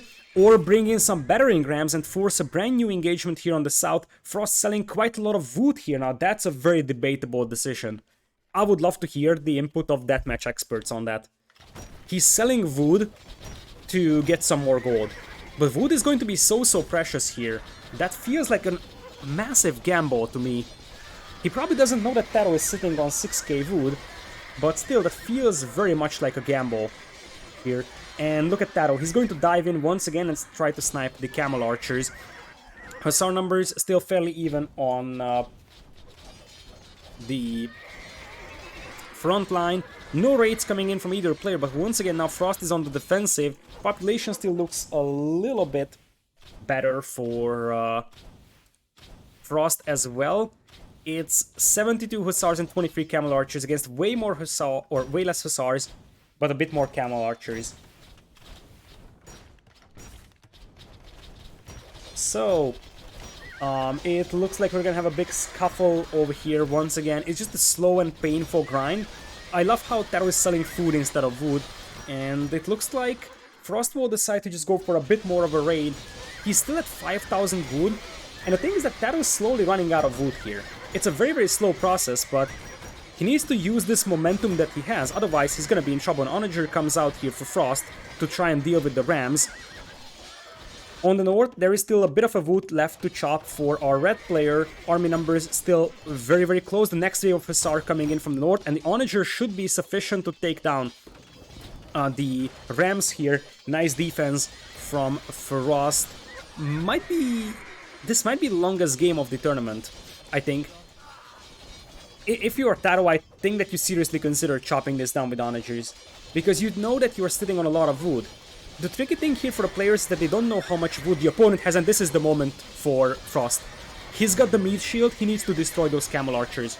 It's a now or never for him. It's a once in a game opportunity. He has the meat shield, TaToH does not, and I feel like he kind of let that opportunity slip because he had the camel archer numbers even. He could have just dived in and sniped those camel archers. Because, look at this, he just needs to focus down the opponent's camel archers, ignore the Hussar. But now his Hussars disappeared from the field, although he's got more coming in. 85 on food versus 77. And the win condition for either player is to destroy the opponent's force of camel archers. Nice raid here from TaToH to pretty much cripple the wood income for the opponent. And now TaToH is forced to start selling wood here. Still no Onager cut whatsoever on this side, but here's TaToH with the Onager. I think for TaToH, as now he's getting overrun, and as I said, it's now or never for Frost. He can dive in and snipe camel archers. If you take down 10 in such a fight, then that's going to be more than enough, and he just needs to right-click the opponent's camel archers. TaToH down to 22, his opponent at 30, and now it's an Onager, but this is something that our red player will see. He's gonna have to snipe that, because I think at this point TaToH will try to Onager cut through here and try to get into the eco of his opponent. Indeed, here it comes. Camel archers and an Onager cut. This is something that Frost might be able to stop, though. He's got the camel archer numbers, and the light cav will jump on the Onager. This could be so big for TaToH. Misses the ground attack, and now all his camel archers could get absolutely annihilated in this corner where they are trapped. No meat shield in front for TaToH. Down to 14 camel archers. And this is the moment where Frost is just having all the lead he can. TaToH's still on 4,000 wood, but what can he do when he doesn't have gold? And that extra relic now coming in huge for Frost as he's surrounding the remaining camel archers from TaToH. The resilience for both players was absolutely outstanding, and the first half of the game was way worse for Frost than it was for TaToH, but now there is no camel archers. And when there is no camel archers, TaToH taps out with 4,000 wood in the bank. What a game! And this pushes this into match point. And I think that the number that we'll have to look at is this one over here. 9,000 relic gold versus 6,000. Frost, that actually was the most important. I have to give credit to Frost, because the relic positions were very bad in this game, and we will go back in just a moment to see why that was so important. Look at, by the way, how well both players preserved their camel archer numbers. It was slightly better for TaToH, but they never took any enormous fights where they lost everything. They always had a pretty consistent army numbers. Never heard of Frost? If you open up the game and open the Deathmatch rating list, you will find Frost 9 at the top. He's the highest rated Deathmatch player out there. So, what I want to highlight is, I'm pretty sure the players will take a couple of minutes break here before the next game. So, I want to show you something. Frost was second in the Silver League, indeed. The reason why Frost was Silver League, though, is because Frost lost to True in the qualifiers. He got one of the best deathmatch players in the qualifiers, so that's why he wasn't able to play in the main event. So, once we actually jump back in the recording game, thanks to CaptureAge's rewind ability, I will show you where the relics were at the beginning of the game, because one of the reasons why Frost was able to edge this out is because of that 3,000 extra gold from relics. And this is where we will go back to that relics yoink that he did. So, as CaptureAge finishes with that, notice the relic positions in this game. 2 here for TaToH, 1 here for Frost, 1 here for Frost, and this one is also much closer to TaToH. It looks like CaptureAge might not be a big fan of rewind and fast forward.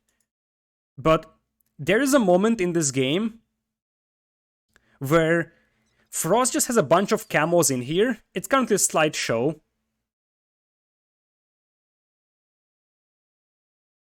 But basically, what I wanted to highlight is that at some point in the middle of this fight, you see that Monk coming in.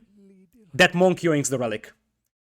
I wish I could actually show this like real time, but CaptureAge apparently probably has a hard time with this file size. That's what I suspect. But you could see that Monk yoinking that relic. That was definitely closer to TaToH.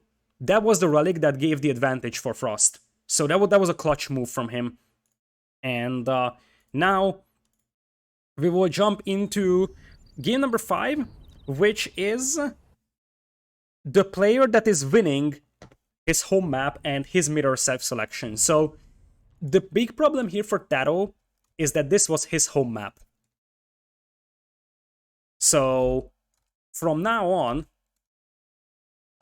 he's gonna have to play the opponent's home map. They're setting up the next game, and it looks like we'll have a Golden Swamp game once again. Game that Frost won in game number 2. That was Berbers versus Britons. Frost was playing Britons and TaToH was playing Berbers. This time we'll have a Briton mirror. So we'll be going back to that map, and we're gonna have a Briton mirror coming in. Golden Swamp, Briton mirror. We will have a 2-minute spec countdown. So in a mirror matchup, this might be slightly easier for TaToH, because this will all come down to execution. The interesting thing about the Briton mirror is that it's more of a decision-making game rather than like a speed or execution game. Because you won't have a lot of will snipes early on. It's going to be more about which buildings you start with, how do you prioritize your docks, and how much you're able to stop the opponent from docking. Golden Swamp is the map with water in the middle, right? It has amphibious terrain. So it has an island in the middle.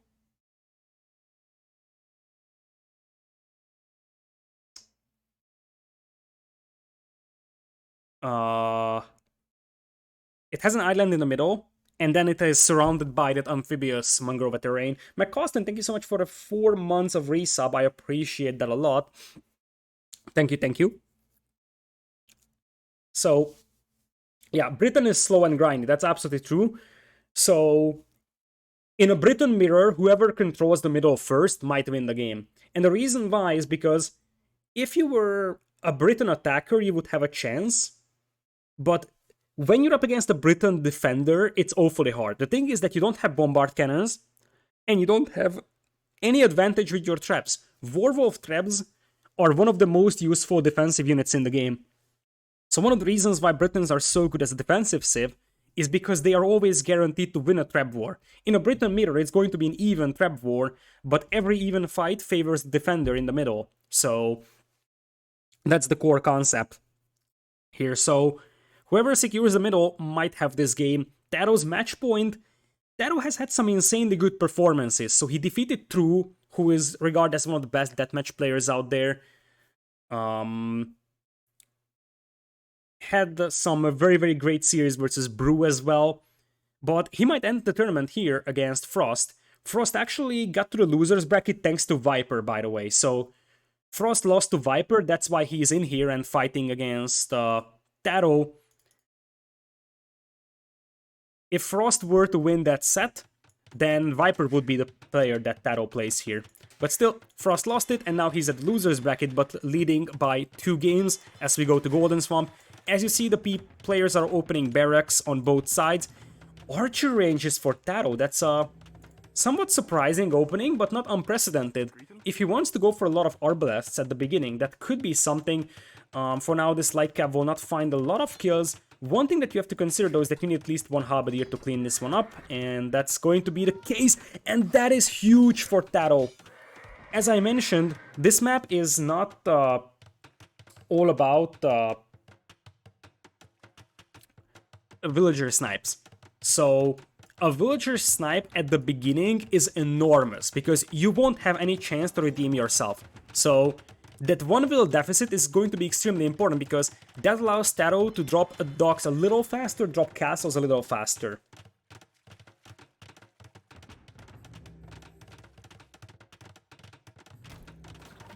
So market strategy coming in here for TaToH, no market just yet for the red players, or red player, and we're gonna have some demos on the way.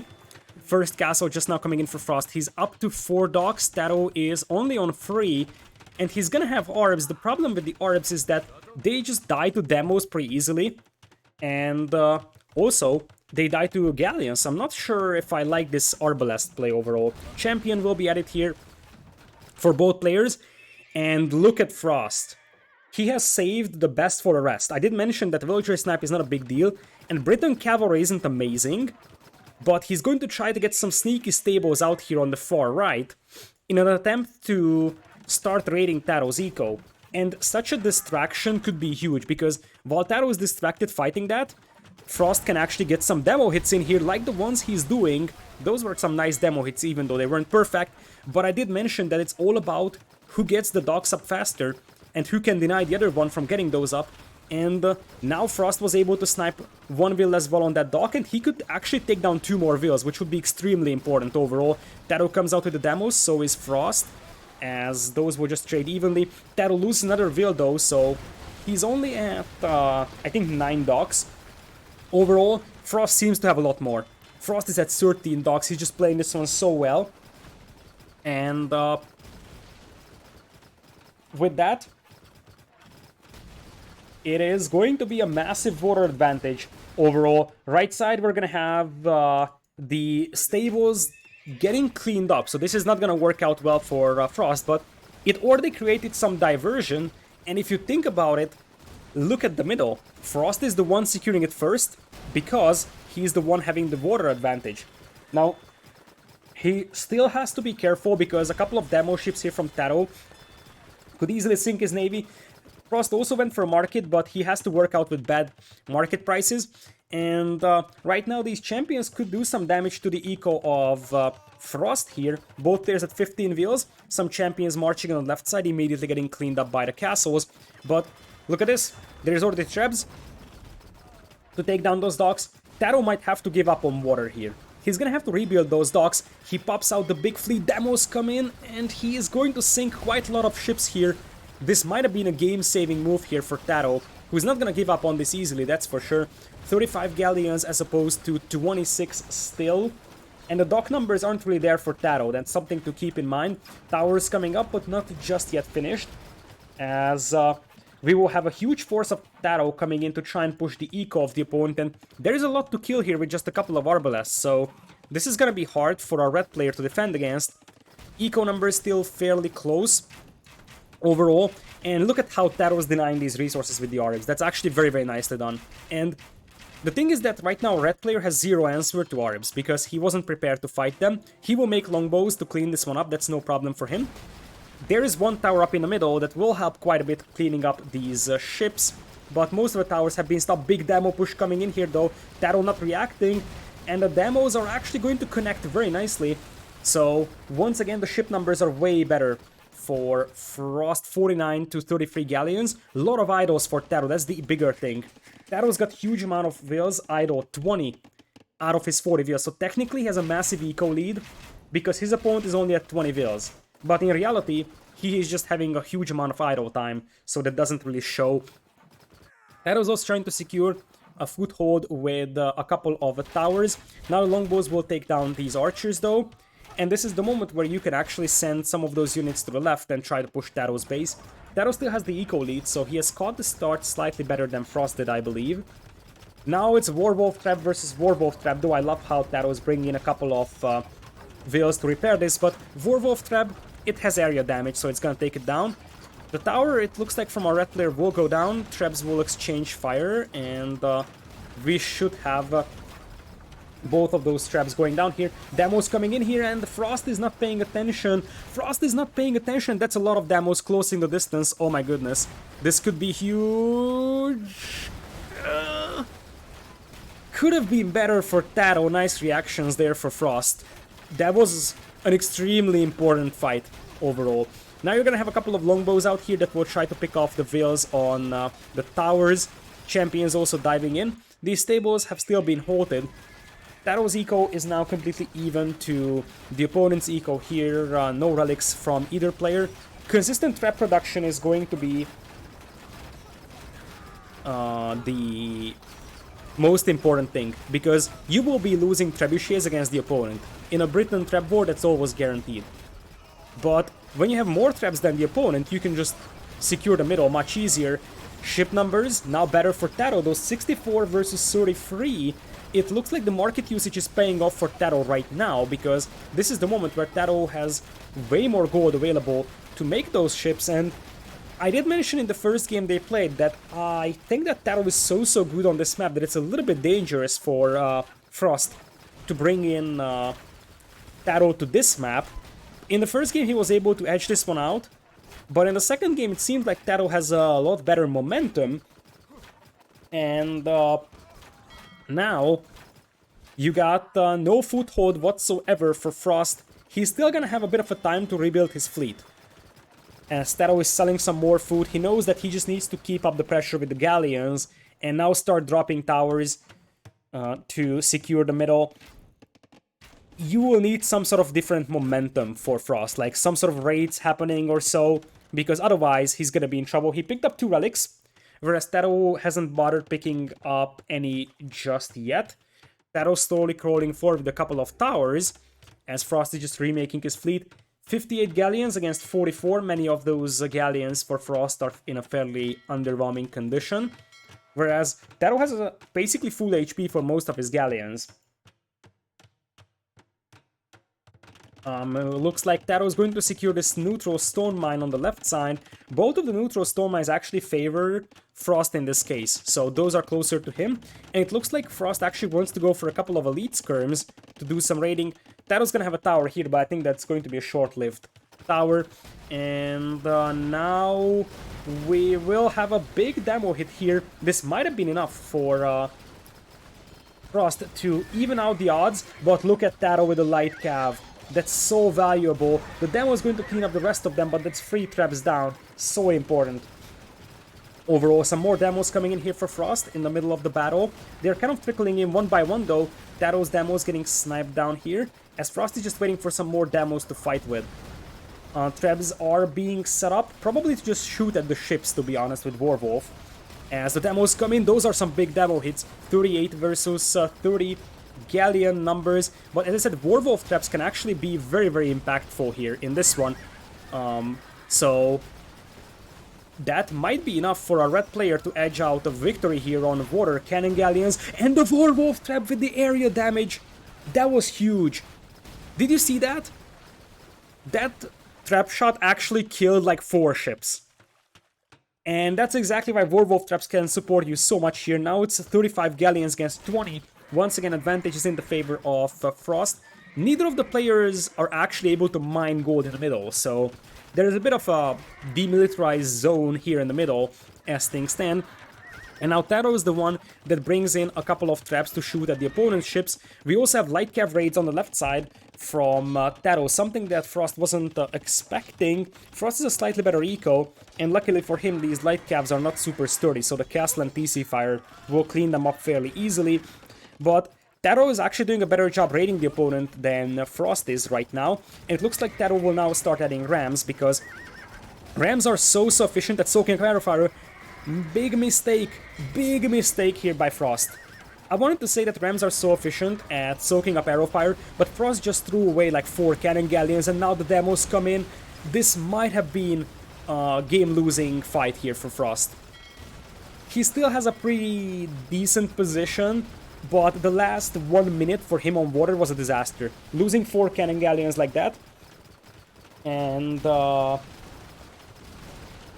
now it is the demos connecting on those galleons. It's 37 ships against only 18.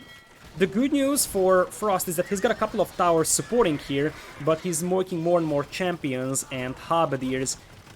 He still has 21 on gold, selling quite a lot of wood here for gold. The wood price is actually pretty decent, so that might actually work out for him. And right now he's on the back foot by a massive margin, but I won't doubt our red player ever again, because in the previous game I thought he's pretty much dead, but he wasn't, and he might have a shot at this one. Once again, it's going to be very tough though, because now TaToH has access to gold, so Frost is on a very bad timer. He's gonna have to access gold in the middle in the next 1 or 2 minutes, otherwise he will just be grinded down, and his towers are going down. I feel like he's getting pushed back more and more in a situation where he must push forward.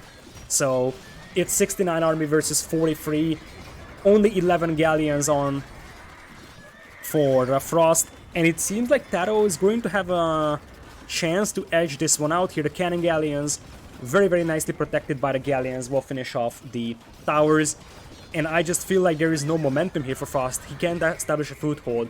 As long as these towers are up, there is no way he can. Maybe now he could try getting it in.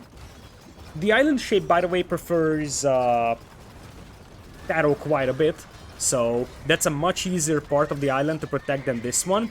But still, TaToH has taken a lot more cost-efficient engagements. His demo shots were a lot better. I love the ram addition as well, because the rams allow him to soak up the arrow fire, and now the demos can dive in. These are the demos that are actually winning the game for TaToH. Not all of them are very efficient, but they are just enough to swing the battle in his favor and allow him to secure a bit of a foothold. And with Britons, all you need is just a bit of a defensive position in the middle. Frost probably knew that he's not going to have an easy time winning this, that's why he attempted the sneaky stables, and that's where we go back to the fact that Frost went for the sneaky stables. If those actually went up, this could have been a different game, but that's actually some big demo hits here. TaToH wasn't looking, and suddenly his ship numbers are no longer as convincing as they used to be. The problem for Frost now is that he's just not in a position to contest the middle, and 16 on gold to me screams that he's running out of mineable gold. And now you're gonna have light cav raids coming in for TaToH. It's hard to see how TaToH would let this slip out of his grasp, especially because TaToH is going to be very resilient with this game, as it's his tournament life on the line. Big demos coming in here. That's actually an acceptable fight for TaToH. Trading your demos against the opponent's demos in this situation is perfectly acceptable. And the Warwolf traps also contribute quite a bit. TaToH trying a sandwich maneuver from the north to try and finish off the remaining galleons. Nice moves from Frost, by the way, taking down the traps with the galleons. I just don't feel like that 23 military will be sufficient over here when you're getting raided by light cavalry. And a raid here on this wood line might be the final nail in the coffin for Frost in this game. I just don't think that he's got enough resources left to assemble an army that's capable of contesting the middle. And if he doesn't have that middle, then he's just going to be running out of gold here, slow and steady. And as I said, those light cavs will be doing quite a bit of a damage here. This, in all certainty, was a demo shit. So still, we are gonna have some raid done over here. More important, though, is that at this point it's just pure halberdiers, but you just can't push away a Briton player from all those towers and all those trebs. There is just No chance whatsoever. And now these castles are slowly going down as well. Demo's once again diving in, unsuccessful at connecting, and in exchange, TaToH's gonna get some nice demo hits. That was a beautiful one. He finished off a demo and the trap with it. So now Frost is gonna have a harder and harder time replenishing those traps because he only has actually 3 castles remaining. Now, Frost is at 18 galleons and he still finds a way to squeeze out some more, but he's out of gold. And I think that's the end. Even though he's sitting on 2 relics, his opponent also has 2 relics, but his opponent has the middle. Frost has 69 wheels on wood, but he knows exactly that on this map, if you lose the middle, you lose the game basically. Your window to secure the middle is until you run out of gold on the outside. And as I said, the player that establishes a firm control over the middle first is going to win the game in a Britain mirror, because there is no way you push off Britons from the middle unless the defender makes a huge mistake.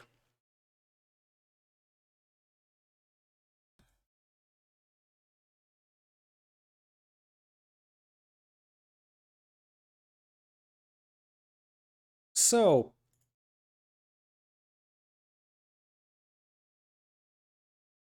we are gonna have game number 6 now. Game number 6 and 7 are preset mirrors on preset maps. So this was Frost's home map, by the way. So Frost took away TaToH's home map on Gold or Ghost Lake, and now TaToH took Frost's home map here. So both players stealing one from the opponent. Remaining maps will be Kelt's mirror on Acropolis. Holy smokes, prepare yourself for big onager shots because there's gonna be a lot of them. And then the final game would be Burmese mirrors on 4 lakes, a party of elephants. Yeah, I feel like Kelt mirrors is one of those where you could legitimately have a 5-hour long game. It's absolutely possible.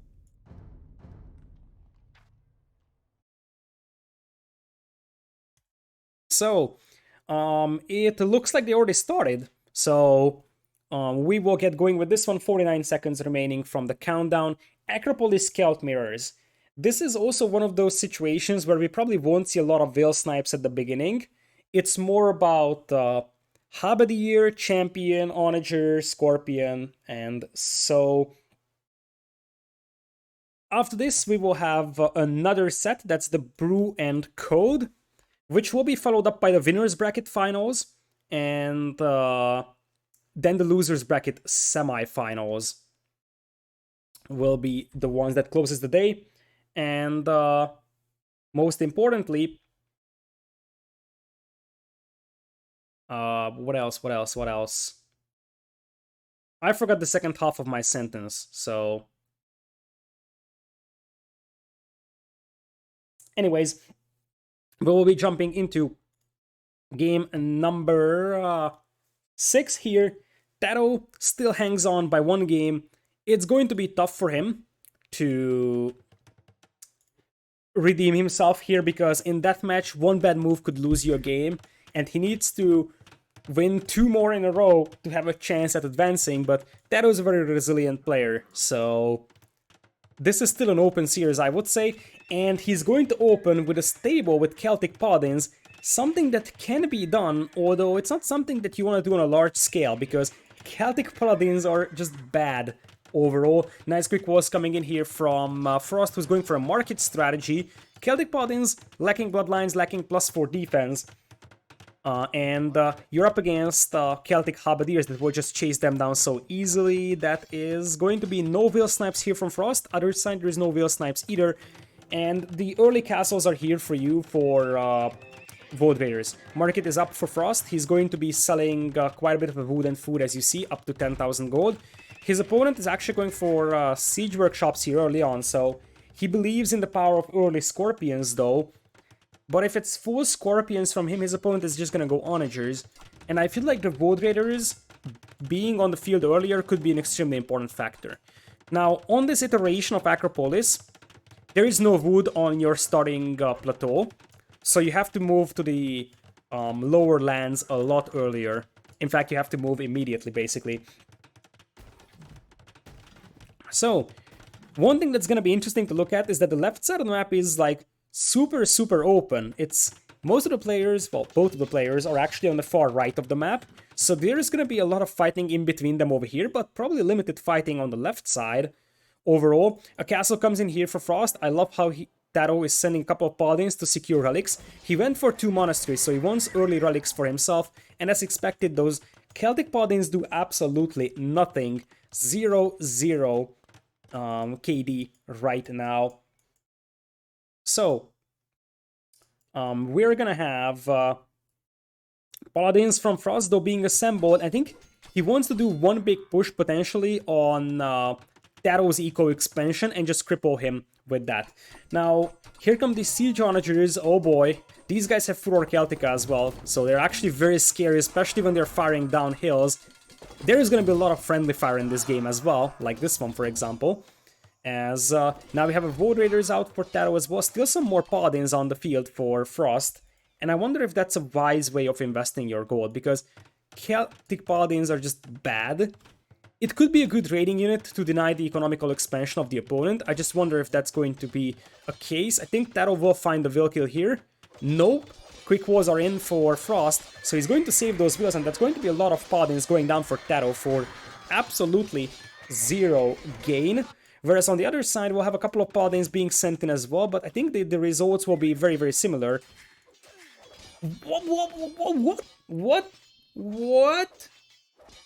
What? That Will is walled in, and the Knights killed it in a diagonal. Is that supposed to work that way? Let's just forget about that. But that's going to be an extremely important TC that's going to be delayed/denied. As things stand, that's the only Will Kill in the game. Both players in the mid-20s in their villager count. As Void Raiders will be added from both players now, but still, look at Frost, he's got a huge amount of Paladins and he's bringing 2 Wills in here. Is he planning to drop a castle, like a super aggressive castle, or did he just misclick his units? I think he just misclicked these Wills, honestly. Because I see no point bringing up 2 Wills here. Yeah, I think that's just a misclick from Frost. Now, he's doing a much better job expanding to the left side, placing probably the worst ever town center I've seen. What even is that town center, man? That town center does absolutely nothing. I mean, it's great for farming, but why not place it on the stone or something? This TC just feels so awkward. So, now they have the Paladin getting absolutely annihilated here in the middle from our blue player. TaToH adding quite a lot of siege though, as Frost once again yoinks a relic, just like he did in the Golden Swan, or the Ghost Lake game. He yoinks a relic, which is going to be extremely important. The only problem for him is that TaToH is already at 3. So, in this game, TaToH is going to be the one with the relic advantage, as the remaining Paladins will get cleaned up by the Halberdiers. The main problem with investing into Paladins a lot with Celts is are these guys patrolling? Or what happened to them? They were just so unreactive, and now TaToH is going to punish that quite a bit with the Onagers. So, the thing is that making Paladins is a bit of a problem, because your opponent's Halberdiers will just eat them for breakfast. This could be a big one! TaToH loses all of those Void Raiders, and now the other half is just gonna get annihilated. That was a disaster fight for TaToH. He's going to make up for the tiny by killing a couple of Siege Onagers, but I mean, he still lost considerable numbers. In that, Frost is stonewalling the far left side of the map, as he's going to establish farming eco here on this open space. It's worth noting that most of the gold is on the right side of the map, so while I think it's a good thing that Frost is expanding towards the left side as well for a very long game, he has to consider that he needs the right side of the map at some point, because otherwise TaToH is going to have more gold and stone under his control. Siege Rams coming in here now, but they will not be able to impact the fight at all, to be honest, and it seems like Onagers is just a better addition right now for TaToH, as Frost is getting pushed back quite resiliently. As I said, these Rams, they are not even able to reach that Onager, so I feel like that was a bit of a bad decision here from Frost. He's still adding Paladins, which is just unthinkable for me. These Paladins are bad, and it's not like TaToH hasn't made a single Halberdier. Those Hubs eat those Paladins for breakfast. Nice raid from Frost though, and Frost is a way better eco than TaToH, so being able to apply pressure could be huge, especially because if you look at TaToH, TaToH has 13 on gold. his opponent has 40. This is the window where a red player can actually overrun his opponent with gold units because TaToH's going to struggle for gold control.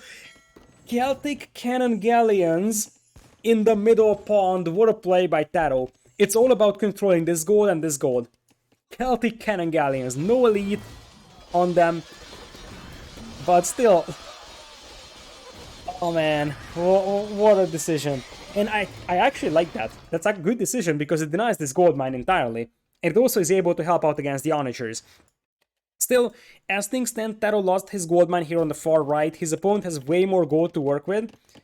So it's going to be tough for TaToH to make up for that gold deficit. You see that he's at 1700 bank, whereas his opponent is at 3500.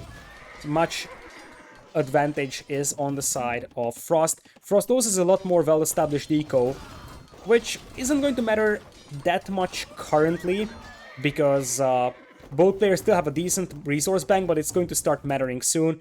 TaToH just kamikazing that onager over there, probably a misclick of some sort. And now the Cannon Galleons are trying to take down the onagers. Void Raiders will intervene and finish off the Galleons here. The big problem for Frost is that he doesn't have a siege that can push castles. Like, no trebs and only 2 siege rams that are kind of idle right now. So even though he has the military advantage, he isn't able to capitalize on it and secure some ground, take down some castles, because he doesn't really have the siege that takes down castles. Right side, it looks like we have some onager cutting here from TaToH, so he's already going for some early onager cuts in here to prevent his opponent from accessing that wood. And now those siege rams will go down once again. I just feel like Frost isn't doing a good enough job as he onagers his Void Raiders here. He just doesn't have the siege to capitalize on the current advantage that he has. 53 army against 34, and Frost actually has a way better eco, so he should be able to overrun his opponent here with more army, but we just don't see anything that takes down those castles, so that sort of saves the eco for TaToH for the time being. Nice attempt from TaToH to try and snipe the onagers, and this is the first trap that we see in this game. TaToH was great in the Ghost Lake game sniping siege weapons, so I expect the same thing from him. And I love these monks as well from Frost. Preserving those Void numbers is actually extremely important, and I did mention that TaToH was so good sniping siege weapons. It's extremely important to save that castle, and I think he will do so. TaToH, he finished off one of those traps, but the other one will survive, and that will probably mean that this castle dies just before more repair villagers would arrive. An extremely important win here on the left side, because this pretty much opens up TaToH's farming eco here. And now the siege rams could just start knocking down buildings. Void Raiders will loop all the way around as TaToH is trying to rush up some fortified walls just in time to prevent those Void Raiders from running in. And a big onager shot. Big onager shot, man. And now all those Void Raider numbers are just gone. TaToH is still just 150 population. His opponent constantly pop cap. Only 17 on gold now for Frost, whereas his opponent is 31. But in exchange, the population is looking way better, army numbers are looking better, 71 on food. You could even make a case for some Celtic light cav now to just trickle into the enemy base. And more importantly, Frost is securing gold mines that are supposed to belong to TaToH. So even though this Cannon Galleon is being very annoying over here as TaToH is microing it away, now adding Galleons, he knows exactly that he needs this gold mine and he needs to deny this gold mine. But I wonder if that's going to be sufficient for TaToH, who is not necessarily taking the most gold efficient trades ever. And this is tournament life on the line for TaToH. He's not gonna give up on this easily, but he's looking like he's in a rough spot. He's down to 95 vills, 130 population against 200 pop. And Frost 9, after losing to Viper, he could eliminate a very strong TaToH, because this was a super strong TaToH in this Deathmatch World Cup. As things stand, Frost has a massive momentum. TaToH is not gonna give up on this easily, and he's taking a very good fight over here, taking on the onagers and the remaining Void Raiders. But as I said, right now Frost is denying this gold mine, he's mining this one. The middle pond is still not something that Frost can secure, but TaToH is just struggling with food income really badly. The gold income isn't really amazing either. Gold income isn't great for Frost either, but oh, this is even worse for TaToH. He's gonna have to lead that castle, indeed he does, to make sure he doesn't lose the foundation. And now Frost is just crawling forward more and more. TaToH will not have the food income to replenish his Void Raiders, and the Void Raiders of Frost will just overrun the eco and the siege weapons of TaToH. Look at this. If TaToH drops down to 80 VLs, I don't see him winning this one. He's gonna be down to 100 population.